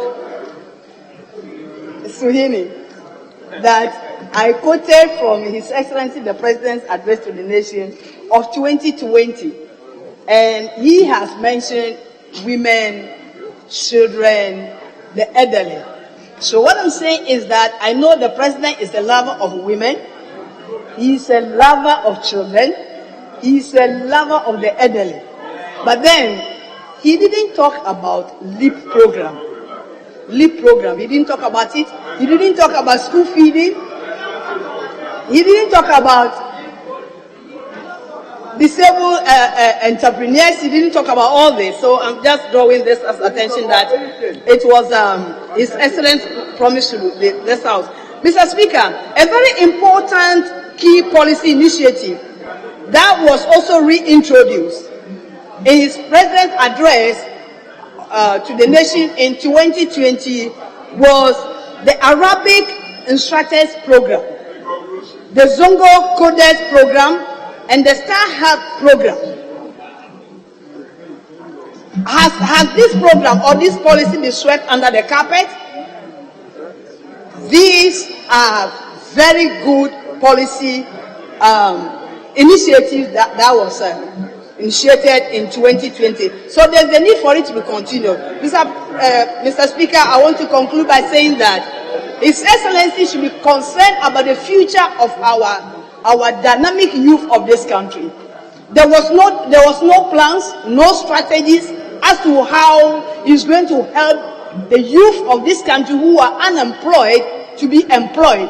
So Mr. President should come again and talk about his strategy, his programs for the youth of this country to be employed, so that at least we know that we have a better future. Mr. Speaker, on this note, I thank you for the opportunity. Very well. Are you taking the leaders one today or tomorrow? Speaker, the agreement is that it will be taken, as at last count, the agreement was that it will be taken tomorrow. But in the meantime, we have Honorable Ewua Kofi in the chamber, if he could have his turn. He lost his chance. You made somebody replace him. I want to plead on You still have the statement on Ramadan. Speaker, in all sincerity, I want to plead. The honourable member has been a very diligent member of parliament. He stepped out to use the washroom, and on that count, I want to plead for your magnanimity, for him to grant him that mercy, a pardon. Yes, available leader. What's your position on that? Mr. Speaker, I have no objection to that. Thank you very much. Very well. So we'll take one more across board before we take the statement on Ramadan. All right? Very well. So, Speaker, yes, one on each side, and then the statement on Ramadan. But the agreement is that we'll limit the contributors because we have committee of the whole pending for consideration of the formula. So, very well. I'll call Honorable Ewua Kofi now to contribute. Honorable Second Deputy Speaker to take the chair. Thank you very much, Mr. Speaker, for this opportunity to contribute to the SONA presented by the President a few days ago. Mr. Speaker, on page 1 of the President's State of Nation address, indicated how Ghanaians are very anxious to know more about the economy, the cost of living, income level, and job creation. Mr. Speaker, a few minutes ago, my colleague Abrapa and Echampong indicated high cost of living. He did a very detailed comparative analysis of prices for various items. Mr. Speaker, the question then is, what has caused all these arbitrary increases in prices in this economy? It appears anytime the cedi depreciates by 5%, the markets, the players in the markets increase their price arbitrarily by over 30, 40, 50%. We are in this country that we have no unit that is in charge of regulating our prices. The worst of all of it was also created by the rating agencies. The current situation that we are in, Mr. Speaker, has been as a result of the rating agency that pictured Ghana as the worst ever economy, and therefore people were calling for us to go to IMF. Mr. Speaker, we have been in IMF on 3 occasions, 2001 when we were in JPEG, 2009 and 2015. And Mr. Speaker, the macroeconomic indicators that were existing in those years are not comparative today as we speak. The economic parameters are quite different. If you can take it from the inflation, interest rates, whatever, the exchange rates, and the rest. So we are not in the situation that can compare us to go into IMF. The worst of it, again, Mr. Speaker, is the timing of the rating agencies. If you go back to history, January was the first time both Fitch, Moody, and S&P has rated Ghana in the month of January. It has never happened in this country. When we have read the budget, that we have come out with all the macroeconomic policies to turn things round.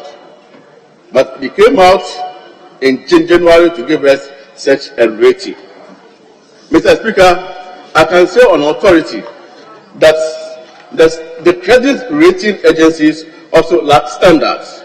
If you compare the rating of Fitch and that of Moody, it clearly indicates that there's lack of standards in these rating agencies.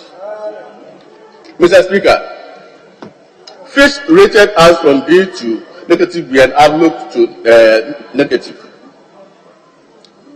The DRI, the IDR, which is the term foreign currency issuance defaulting rate, to be. Why skip short term? Why is Moody or Fitch classifying 2022 as medium term, when they have all observed that we have adequate liquidity reserves to meet our short-term demands? And yet, they were able to indicate again that Ghana lacks the ability to pay our medium to long-term debt. Are we already in long-term debt? How do you classify 5 years forecast as short-term? Mr. Speaker, the rating agencies must be fair to Ghanaians. That created unnecessary panic in the system.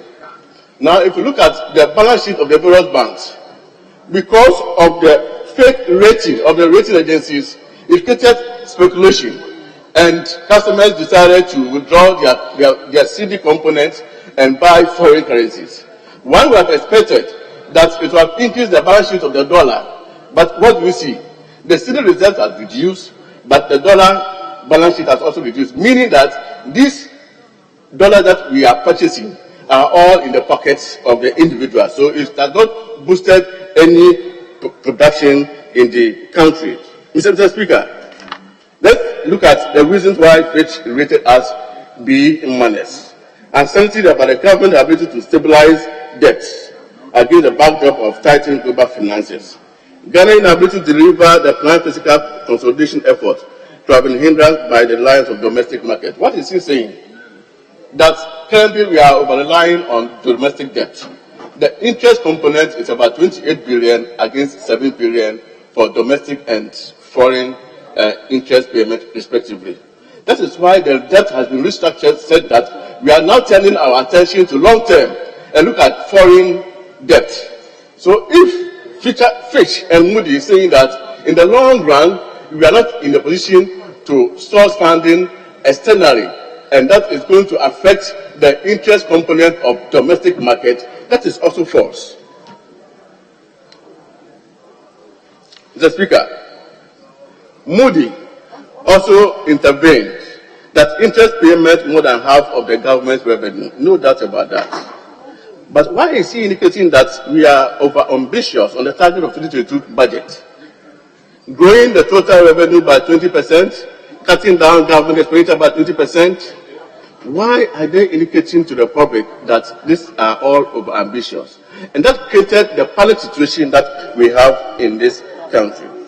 Deterioration of the funding conditions of the government demonstrates to the investor.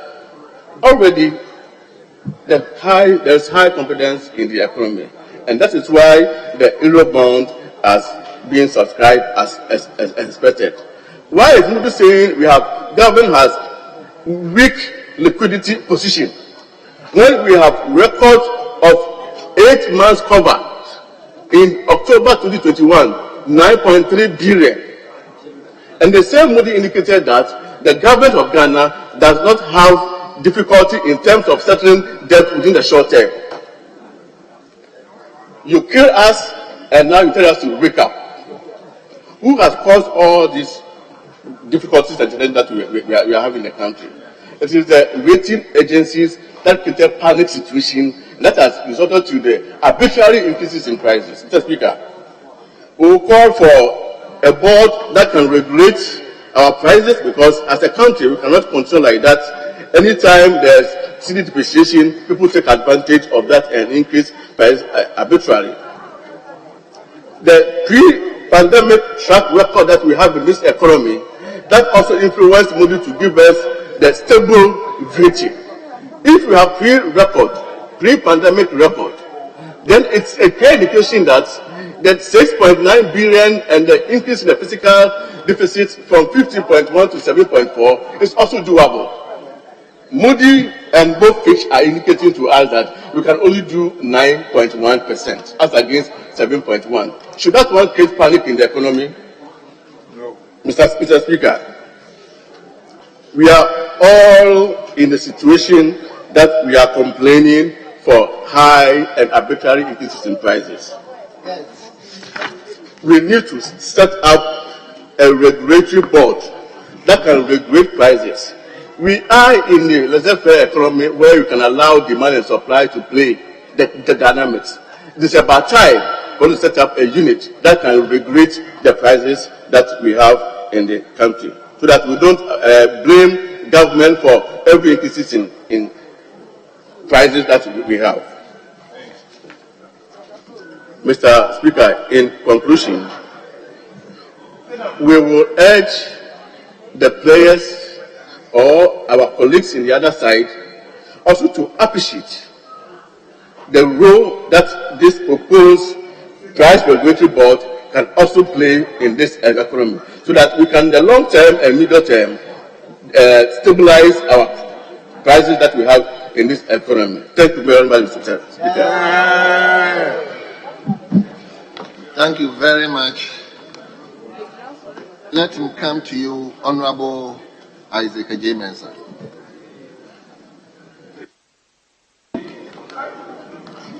Let me take this opportunity to thank you, Mr. Speaker, for allowing me to contribute to the debate on the SONA ably delivered by the President of the Republic of Ghana on Wednesday, the 30th of March.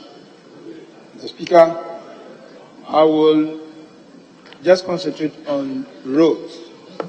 Many of my colleagues have commented on roads, and so I want to take the opportunity to make some few comments to set the record straight.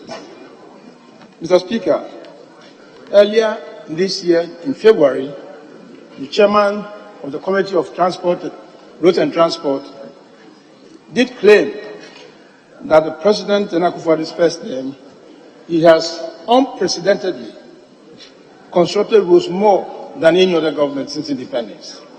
That was the chairman of the Committee of Roads and Transport.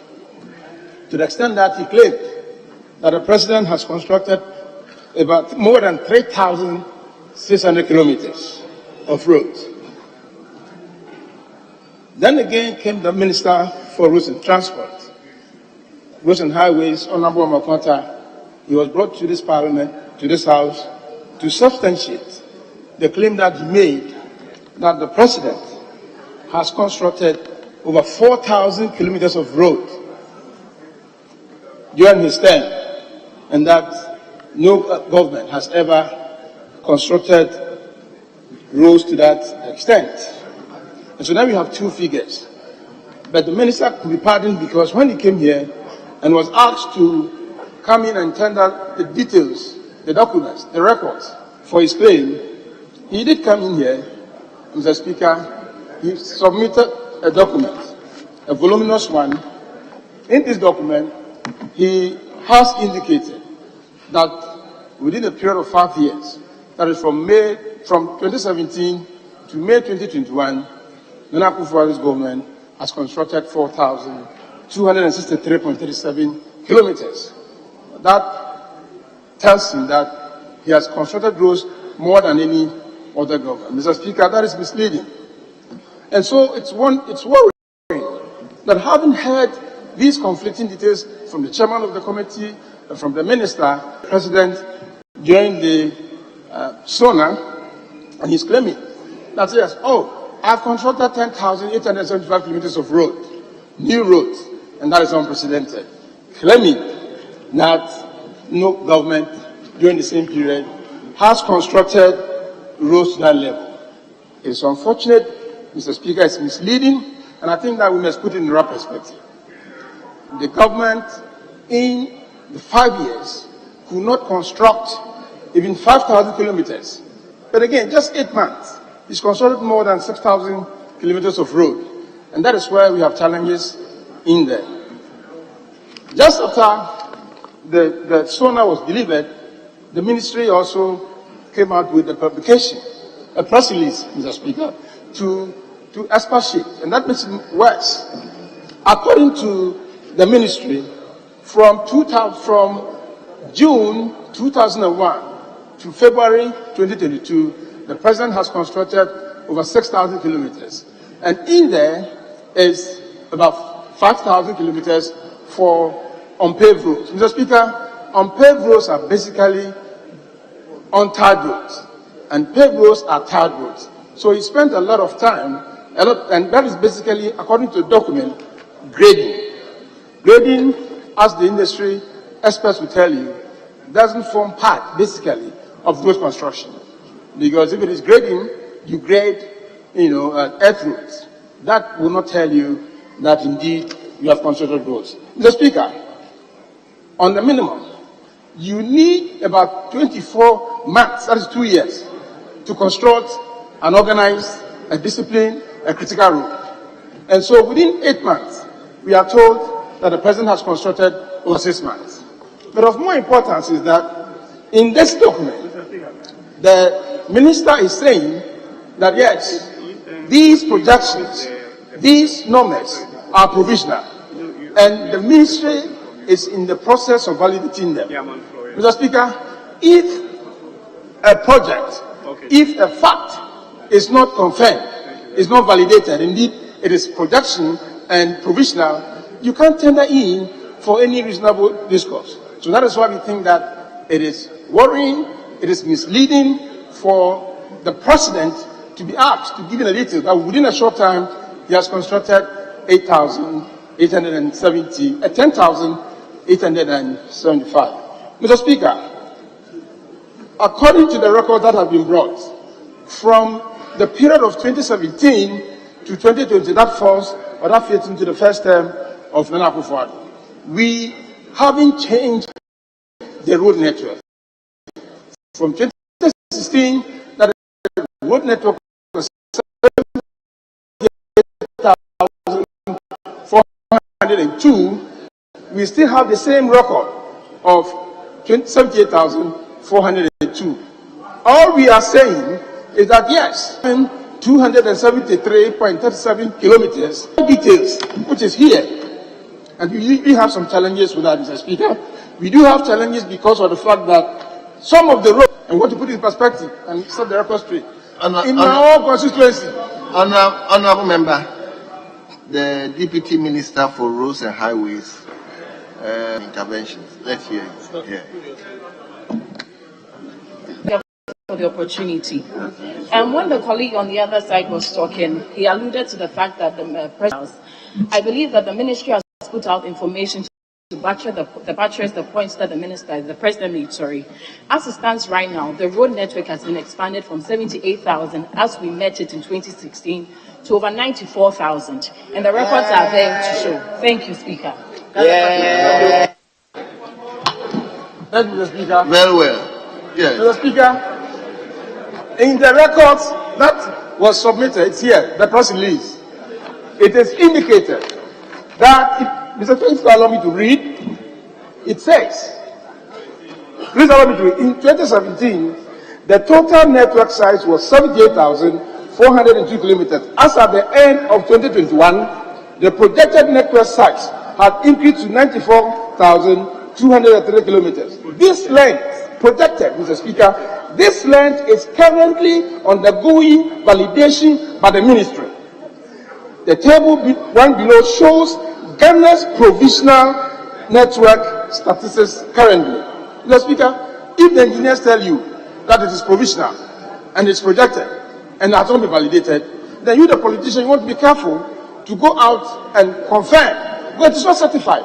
Mr. Speaker, what is certified that we know here is that one which the minister brought, and that is 4,263.37. That is the certified details. Even that one, it is debatable because in our constituency, the roads that we constructed, Dabuasi to Ateku, from Ofiedu going there, Nana Akufo-Addo is saying that 2017-2019, they constructed the road.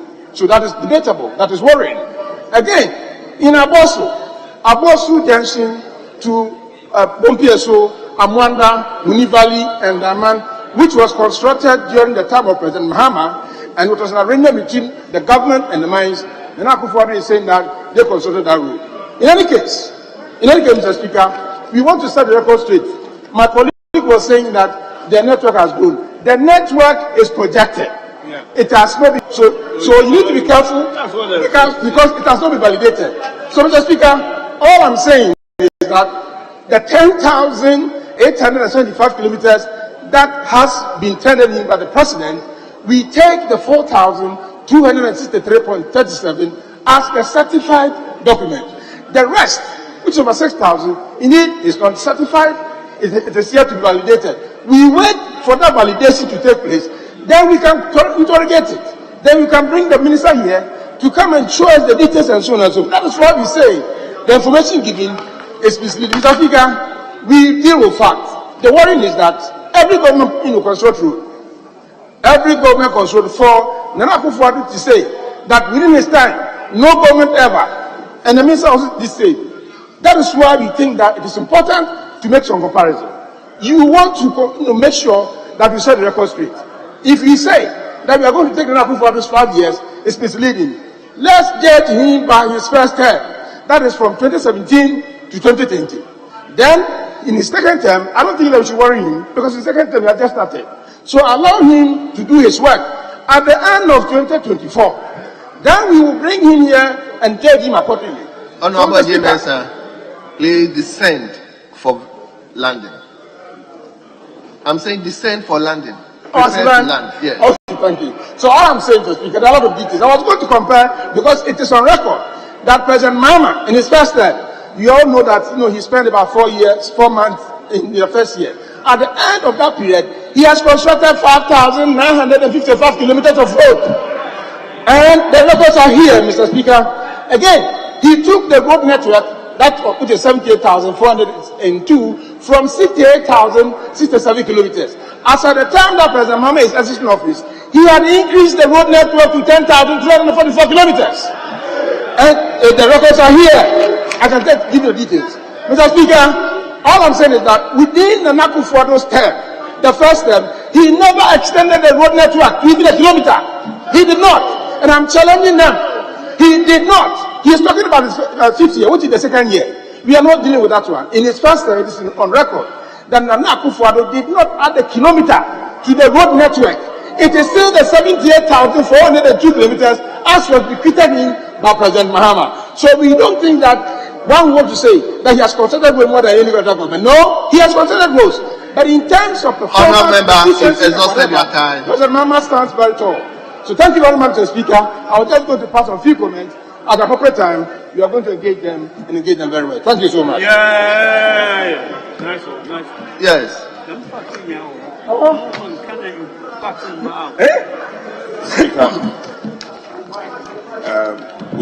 We have exhausted the speakers for the day, and hence, as agreed by both of us, we will now take the statement admitted, but the statement on Ramadan, as was admitted by Mr. Speaker.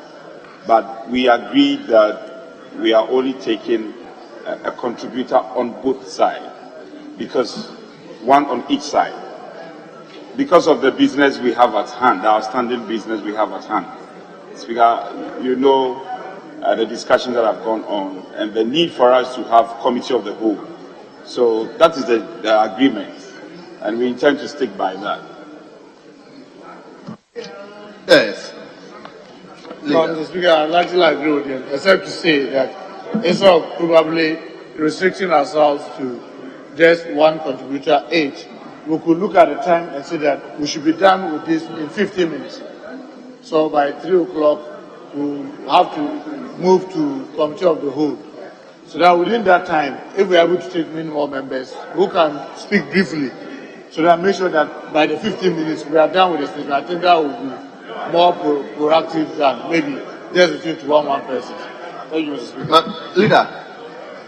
Leader, my issue is the contribution to the Ramadan. Is it 1-1? Yes, I was suggesting that instead of restricting to 1-1, if we are mindful with the time that we are spending 15 minutes on the statement, so that those who want to contribute, if you get people manage their contribution, it means you can take many more. But if the 1-1 and you exhaust the time, then that's it. I can try you are working rather with the time instead of the number of persons. Honorable Member for Kumbungu, Dr. Hamza Adam, please, you are invited to read your statement on Ramadan. Thank you very much, Mr. Speaker. for the opportunity to make a statement on Ramadan. In the name of Allah, the most gracious, the most merciful. Mr. Speaker, Ramadan commenced on April 3rd, 2022, and expected to last for 29 or 30 days. Ramadan is a special gift from Allah. It is a month like no other, a season of salvation, abundant blessings, unceasing mercy, and a time to reconnect with our Creator, Allah. A moment of consciousness and awareness of our Maker. Ramadan literally emerged from the word Sawm or Siyam, means to abstain or refrain from something. Technically, Ramadan means to refrain from food, drink, sexual intercourse, and all that which breaks the fast from dawn to sunset, with the intention of fulfilling obedience to Allah. Mr. Speaker, fasting during Ramadan is obligatory upon every Muslim, male or female, who fulfills the following specifications. 1. To be mentally and physically fit, which means to be sane and able. 2. To have obtained the age of puberty and discretion, which is normally about 14 years. However, children under the age of below that age are also encouraged to practice. 3. To be resident, not to be traveling on a journey of about 50 miles or more. In the case of women, to be free from menses or post-birth bleeding.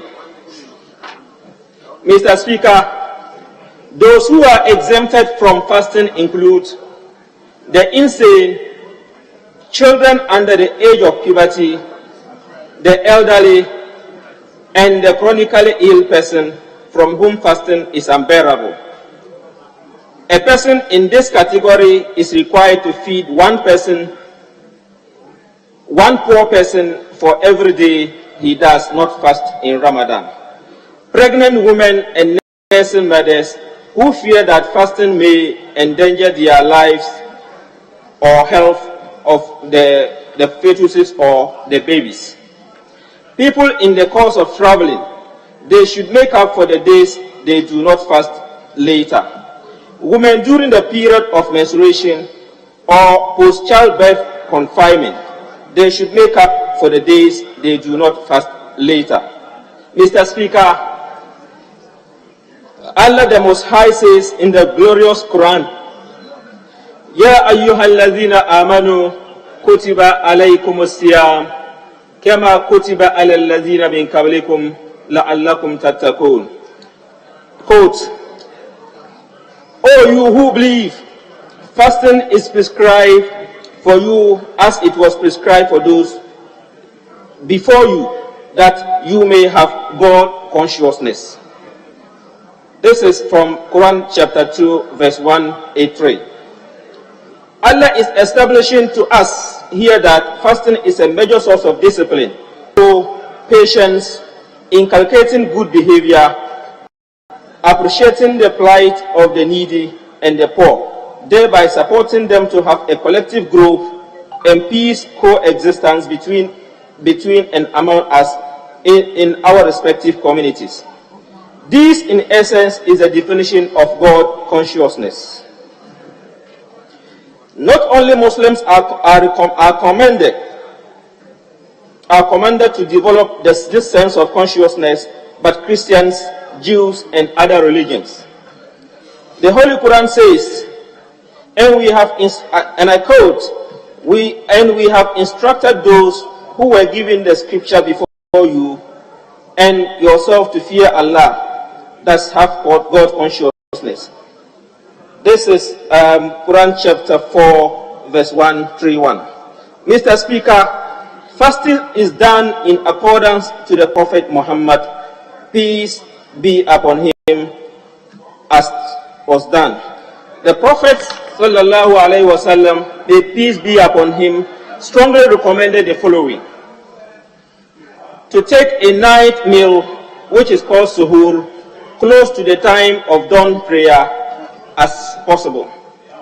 To break the fast as soon as one is sure that the sun has set. To say the prayer or dua that the Prophet, peace be upon him, used to say at the time of breaking one's fast. To avoid any acts that is contradictory to fasting. To do good deeds, especially observing special night prayers immediately after Isha, Quran recitation, remembering of Allah via his beautiful attributes and names, or giving out charity, among others. Abstaining from food, drink, smoking, and sexual intercourse with one's wife from dawn till sunset. Abstaining from evil of tongue and physical body. On the authority of Abu Huraira, the Messenger of Allah, may peace be upon him, said, and I quote, "Whoever does not give up forged speech and evil actions, Allah will accept his fasting." It's from Abu Huraira, is from Bukhari, Psalm 8:51.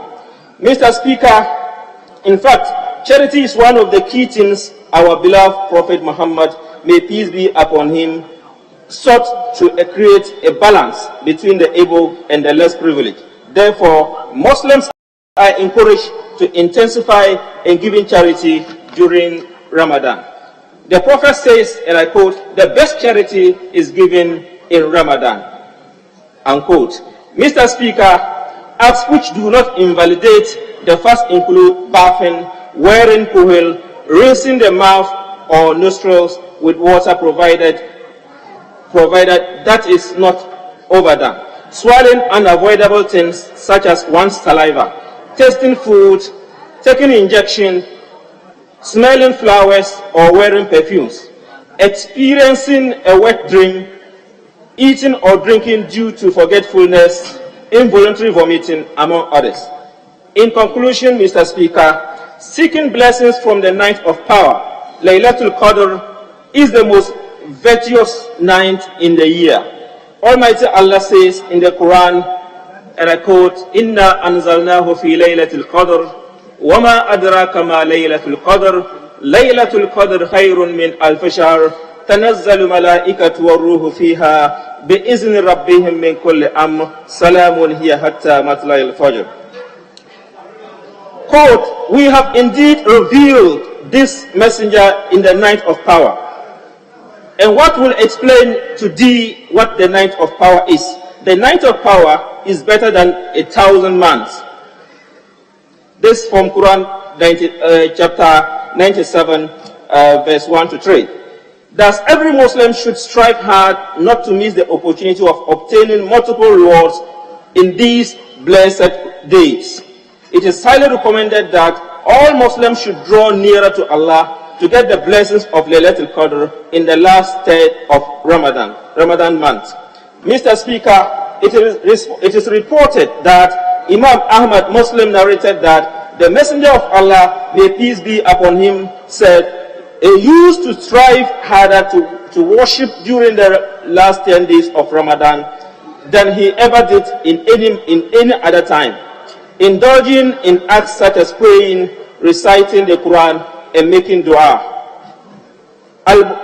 Al-Bukhari and Muslim narrated by Aisha, may Allah be pleased with him, said, "When the last 10 days of Ramadan came, the Prophet, may peace be upon him, would stay up at night and would wake up his family up and will abstain from marital relations." Mr. Speaker, the Prophet, may peace be upon him, enjoying staying up and praying during the Laylatul Qadr out of faith and in the hope of reward. It was narrated from Abu Huraira may Allah be pleased with him, that the Prophet, may peace be upon him, said, "Whoever stays up and prays during Layla out of faith and in the hope of reward, his previous sins will be forgiven." On this note, I wish all Muslims a blessed Ramadan. May Allah bless us all. I'm most grateful for the opportunity, Mr. Speaker.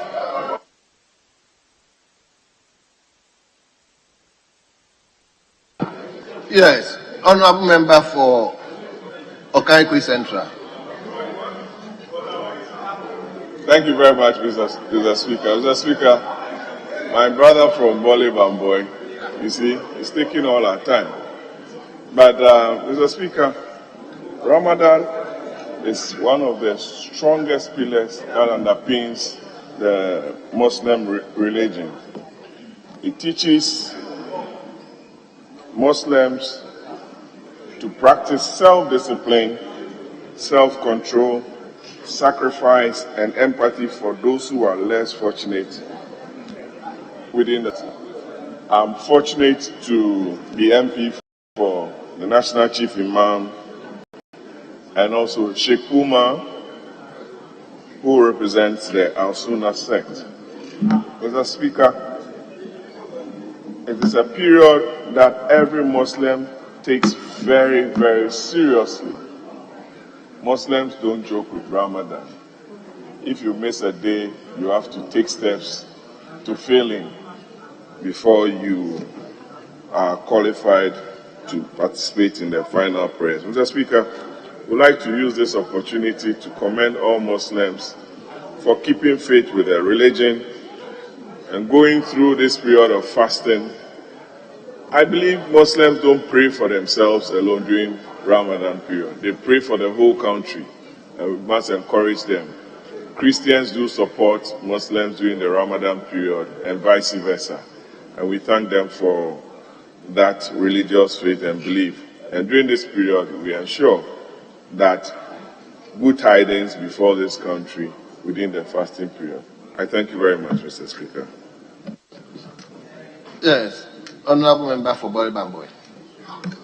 I'll be brief. Thank you, Mr. Speaker. Take you from Honourable Member for Okaikwe Central. Mr. Speaker, to say that I should be brief is like you asking me not to go back to Bole Bamboy. Mr. Speaker, whilst my colleague was reading the statement, I got this feeling that there were many who were of the view that he should end it there. Mr. Speaker, let me thank the maker of the statement and to put on record that this is a very, very important statement that he has made. Mr. Speaker, Islam is built on 5 pillars. And the 5 pillars are to believe in the oneness of God, Honourable Yusuf, and to proclaim and believe in this. Honourable Yusuf, hold on. Yes, leader. My good friend made a statement which I think is quite unfortunate. And if he could be given the opportunity to rephrase what he said. Speaker, let me put on record that at Conclave, all of us came to agreement and attached so much importance to Ramadan. And hence, all of us had pushed that this statement should be made, regardless of the challenges we have with time and the business at stake. So for anybody to say that he got an impression that the man had to end the statement there is totally flawed and unfortunate. And he should depart from that path and make his contribution without creating that impression. He is a very good friend of mine. Unfortunately, the path is pursuing a path which is not good enough. Yes. Honourable members, Mr. Speaker, I'll ask the table to expunge that aspect from the records. Mr. Speaker, I'm guided. Mr. Speaker, we are in a month of Ramadan, a month where we're supposed to be tolerant, a month where we're supposed to be patient, and a month that we're supposed to restrain ourselves from provocation. Mr. Speaker, I said Islam is built on 5 pillars. The first one is the oneness of God, to believe or to proclaim that there is none except Allah, and that Muhammad sallallahu alaihi wasallam is the prophet of God. That's the first pillar. The second pillar is to perform the 5 daily prayers. And then the third one is what we call zakat, giving out alms. Then the fourth is fasting, that is sawm, and that is what we're talking about. And the last one is Hajj, pilgrimage, going to Mecca. You have done all. Today, we're talking about fasting. And I'm very happy that he referred us to the source of fasting. All these pillars that I've mentioned can be traced to the Quran. And he said, and I want to repeat that, Ya ayyuhallazina amanu kutiba alaykum siyawma kama kutiba alal lazina min qablikum la'allakum tatakun. To it, all you who believe, fasting is prescribed for you, as it was prescribed for those before you, so that you may become righteous. And it's important to do a linkage here. The Prophet Muhammad sallallahu alaihi wasallam, in the year 622 AD, migrated to Medina. And when he went to Medina, he met some Christians in Medina. And when he went to Medina and met the Christians, they were observing some kind of fasting. The Prophet encouraged his people to emulate that good behavior of the Christians, and that they should fast. It was when they started this fasting that the Holy Quran, the Holy God revealed this chapter in the Holy Quran, telling Muhammad that this fasting that you are talking about, that you have asked other people to do, is prescribed for you, as you have prescribed it for them. And that is the source of the Islamic fasting. So Christians, Jews, and other religions, we all fast. The difference is the manner and the way we do it. So it's important that when we're talking about fasting, all of us, like we have all agreed, box together and then talk about it. Islam comes with so many benefits. But God says in another chapter that those who are traveling and the sick are not supposed to fast. I'm making reference to this to make a point that fasting is not to punish Muslims. So when somebody says that the Muslims will wake up early morning and eat, and then they just skip only lunch, that is not the case. The whole thing boils down to discipline. The issue is that waking up dawn to take what we call suhoor is rewarded. And God or the Prophet said that delay in taking your dawn meal by being in a hurry in breaking your fast. The essence of fasting is discipline. And so when a Muslim is able to discipline himself that way, at the end of the day, he becomes righteous. Fasting is to make us close to our God. Now, Speaker, let me jump to conclusion. He has done so much to the subject matter. But before I conclude, let me commend Parliament. When I joined this House in 2017, they had initiated what they call the Ninth of Power, and I took part in the celebration of the Ninth of Power. Now, Speaker, he read Quran chapter 97, which talks about Ninth of Power. It is a ninth that is said to be better than 100 months. And there's a reason for that. Mr. Speaker, the Muslim Ummah is said that their life expectancy is about 60 years. It is 60 years, and a lot of Muslims during the Prophet time got worried. And they asked the Prophet, why is it that some people spend more than 100 years, and we behind you who are Muslims are now going to spend, or our life expectancy is going to be 60 years? Said, God has revealed to us in the Quran a particular night, and that night is better than 100 years. That is the source of the night of power. And so that is why Muslims, the last 10 days of the month of Ramadan, especially the odd days, 21st, 23rd, 25th, 27th, and 29th, These are the very important days that we are likely to experience the ninth of power. And so we pray very hard and ask for God's forgiveness and ask for benefits that we're supposed to get from the Almighty Allah. Mr. Speaker, to conclude, I want to appeal to my Muslim brothers and sisters that on the day of Eid al-Fitr, that is the day that we clamor the fasting, many a time you see our brothers riding motorbikes in jubilation and all of that. I think that we should break the fast in moderation. Wassalamu alaikum wa rahmatullahi ta'ala wa barakatuh. May peace be upon you all. Thank you. Well, unfortunately, I am unable to pick further contributions. We gave ourselves 15 minutes. We are about 25 minutes. So, our leader. I believe that based on what we agreed, we will end the statement now and then announce the suspension for the committee of the whole so that we can take maybe some 10-15 minutes half break and then we'll come for the committee of the whole so that we can finish in good time but don't break their fast. Well. Yes. Speaker, I'm in total agreement with my colleague, but before then, if we can just take one item on other people addendum, before we can announce the committee of the whole and take the break or suspension. Item on other people addendum. Speaker, with your leave. Well, I believe you have the addendum. Do members have the addendum? Yes. So, at the commencement of public business, presentation of papers, the chairman of the Committee of Defense.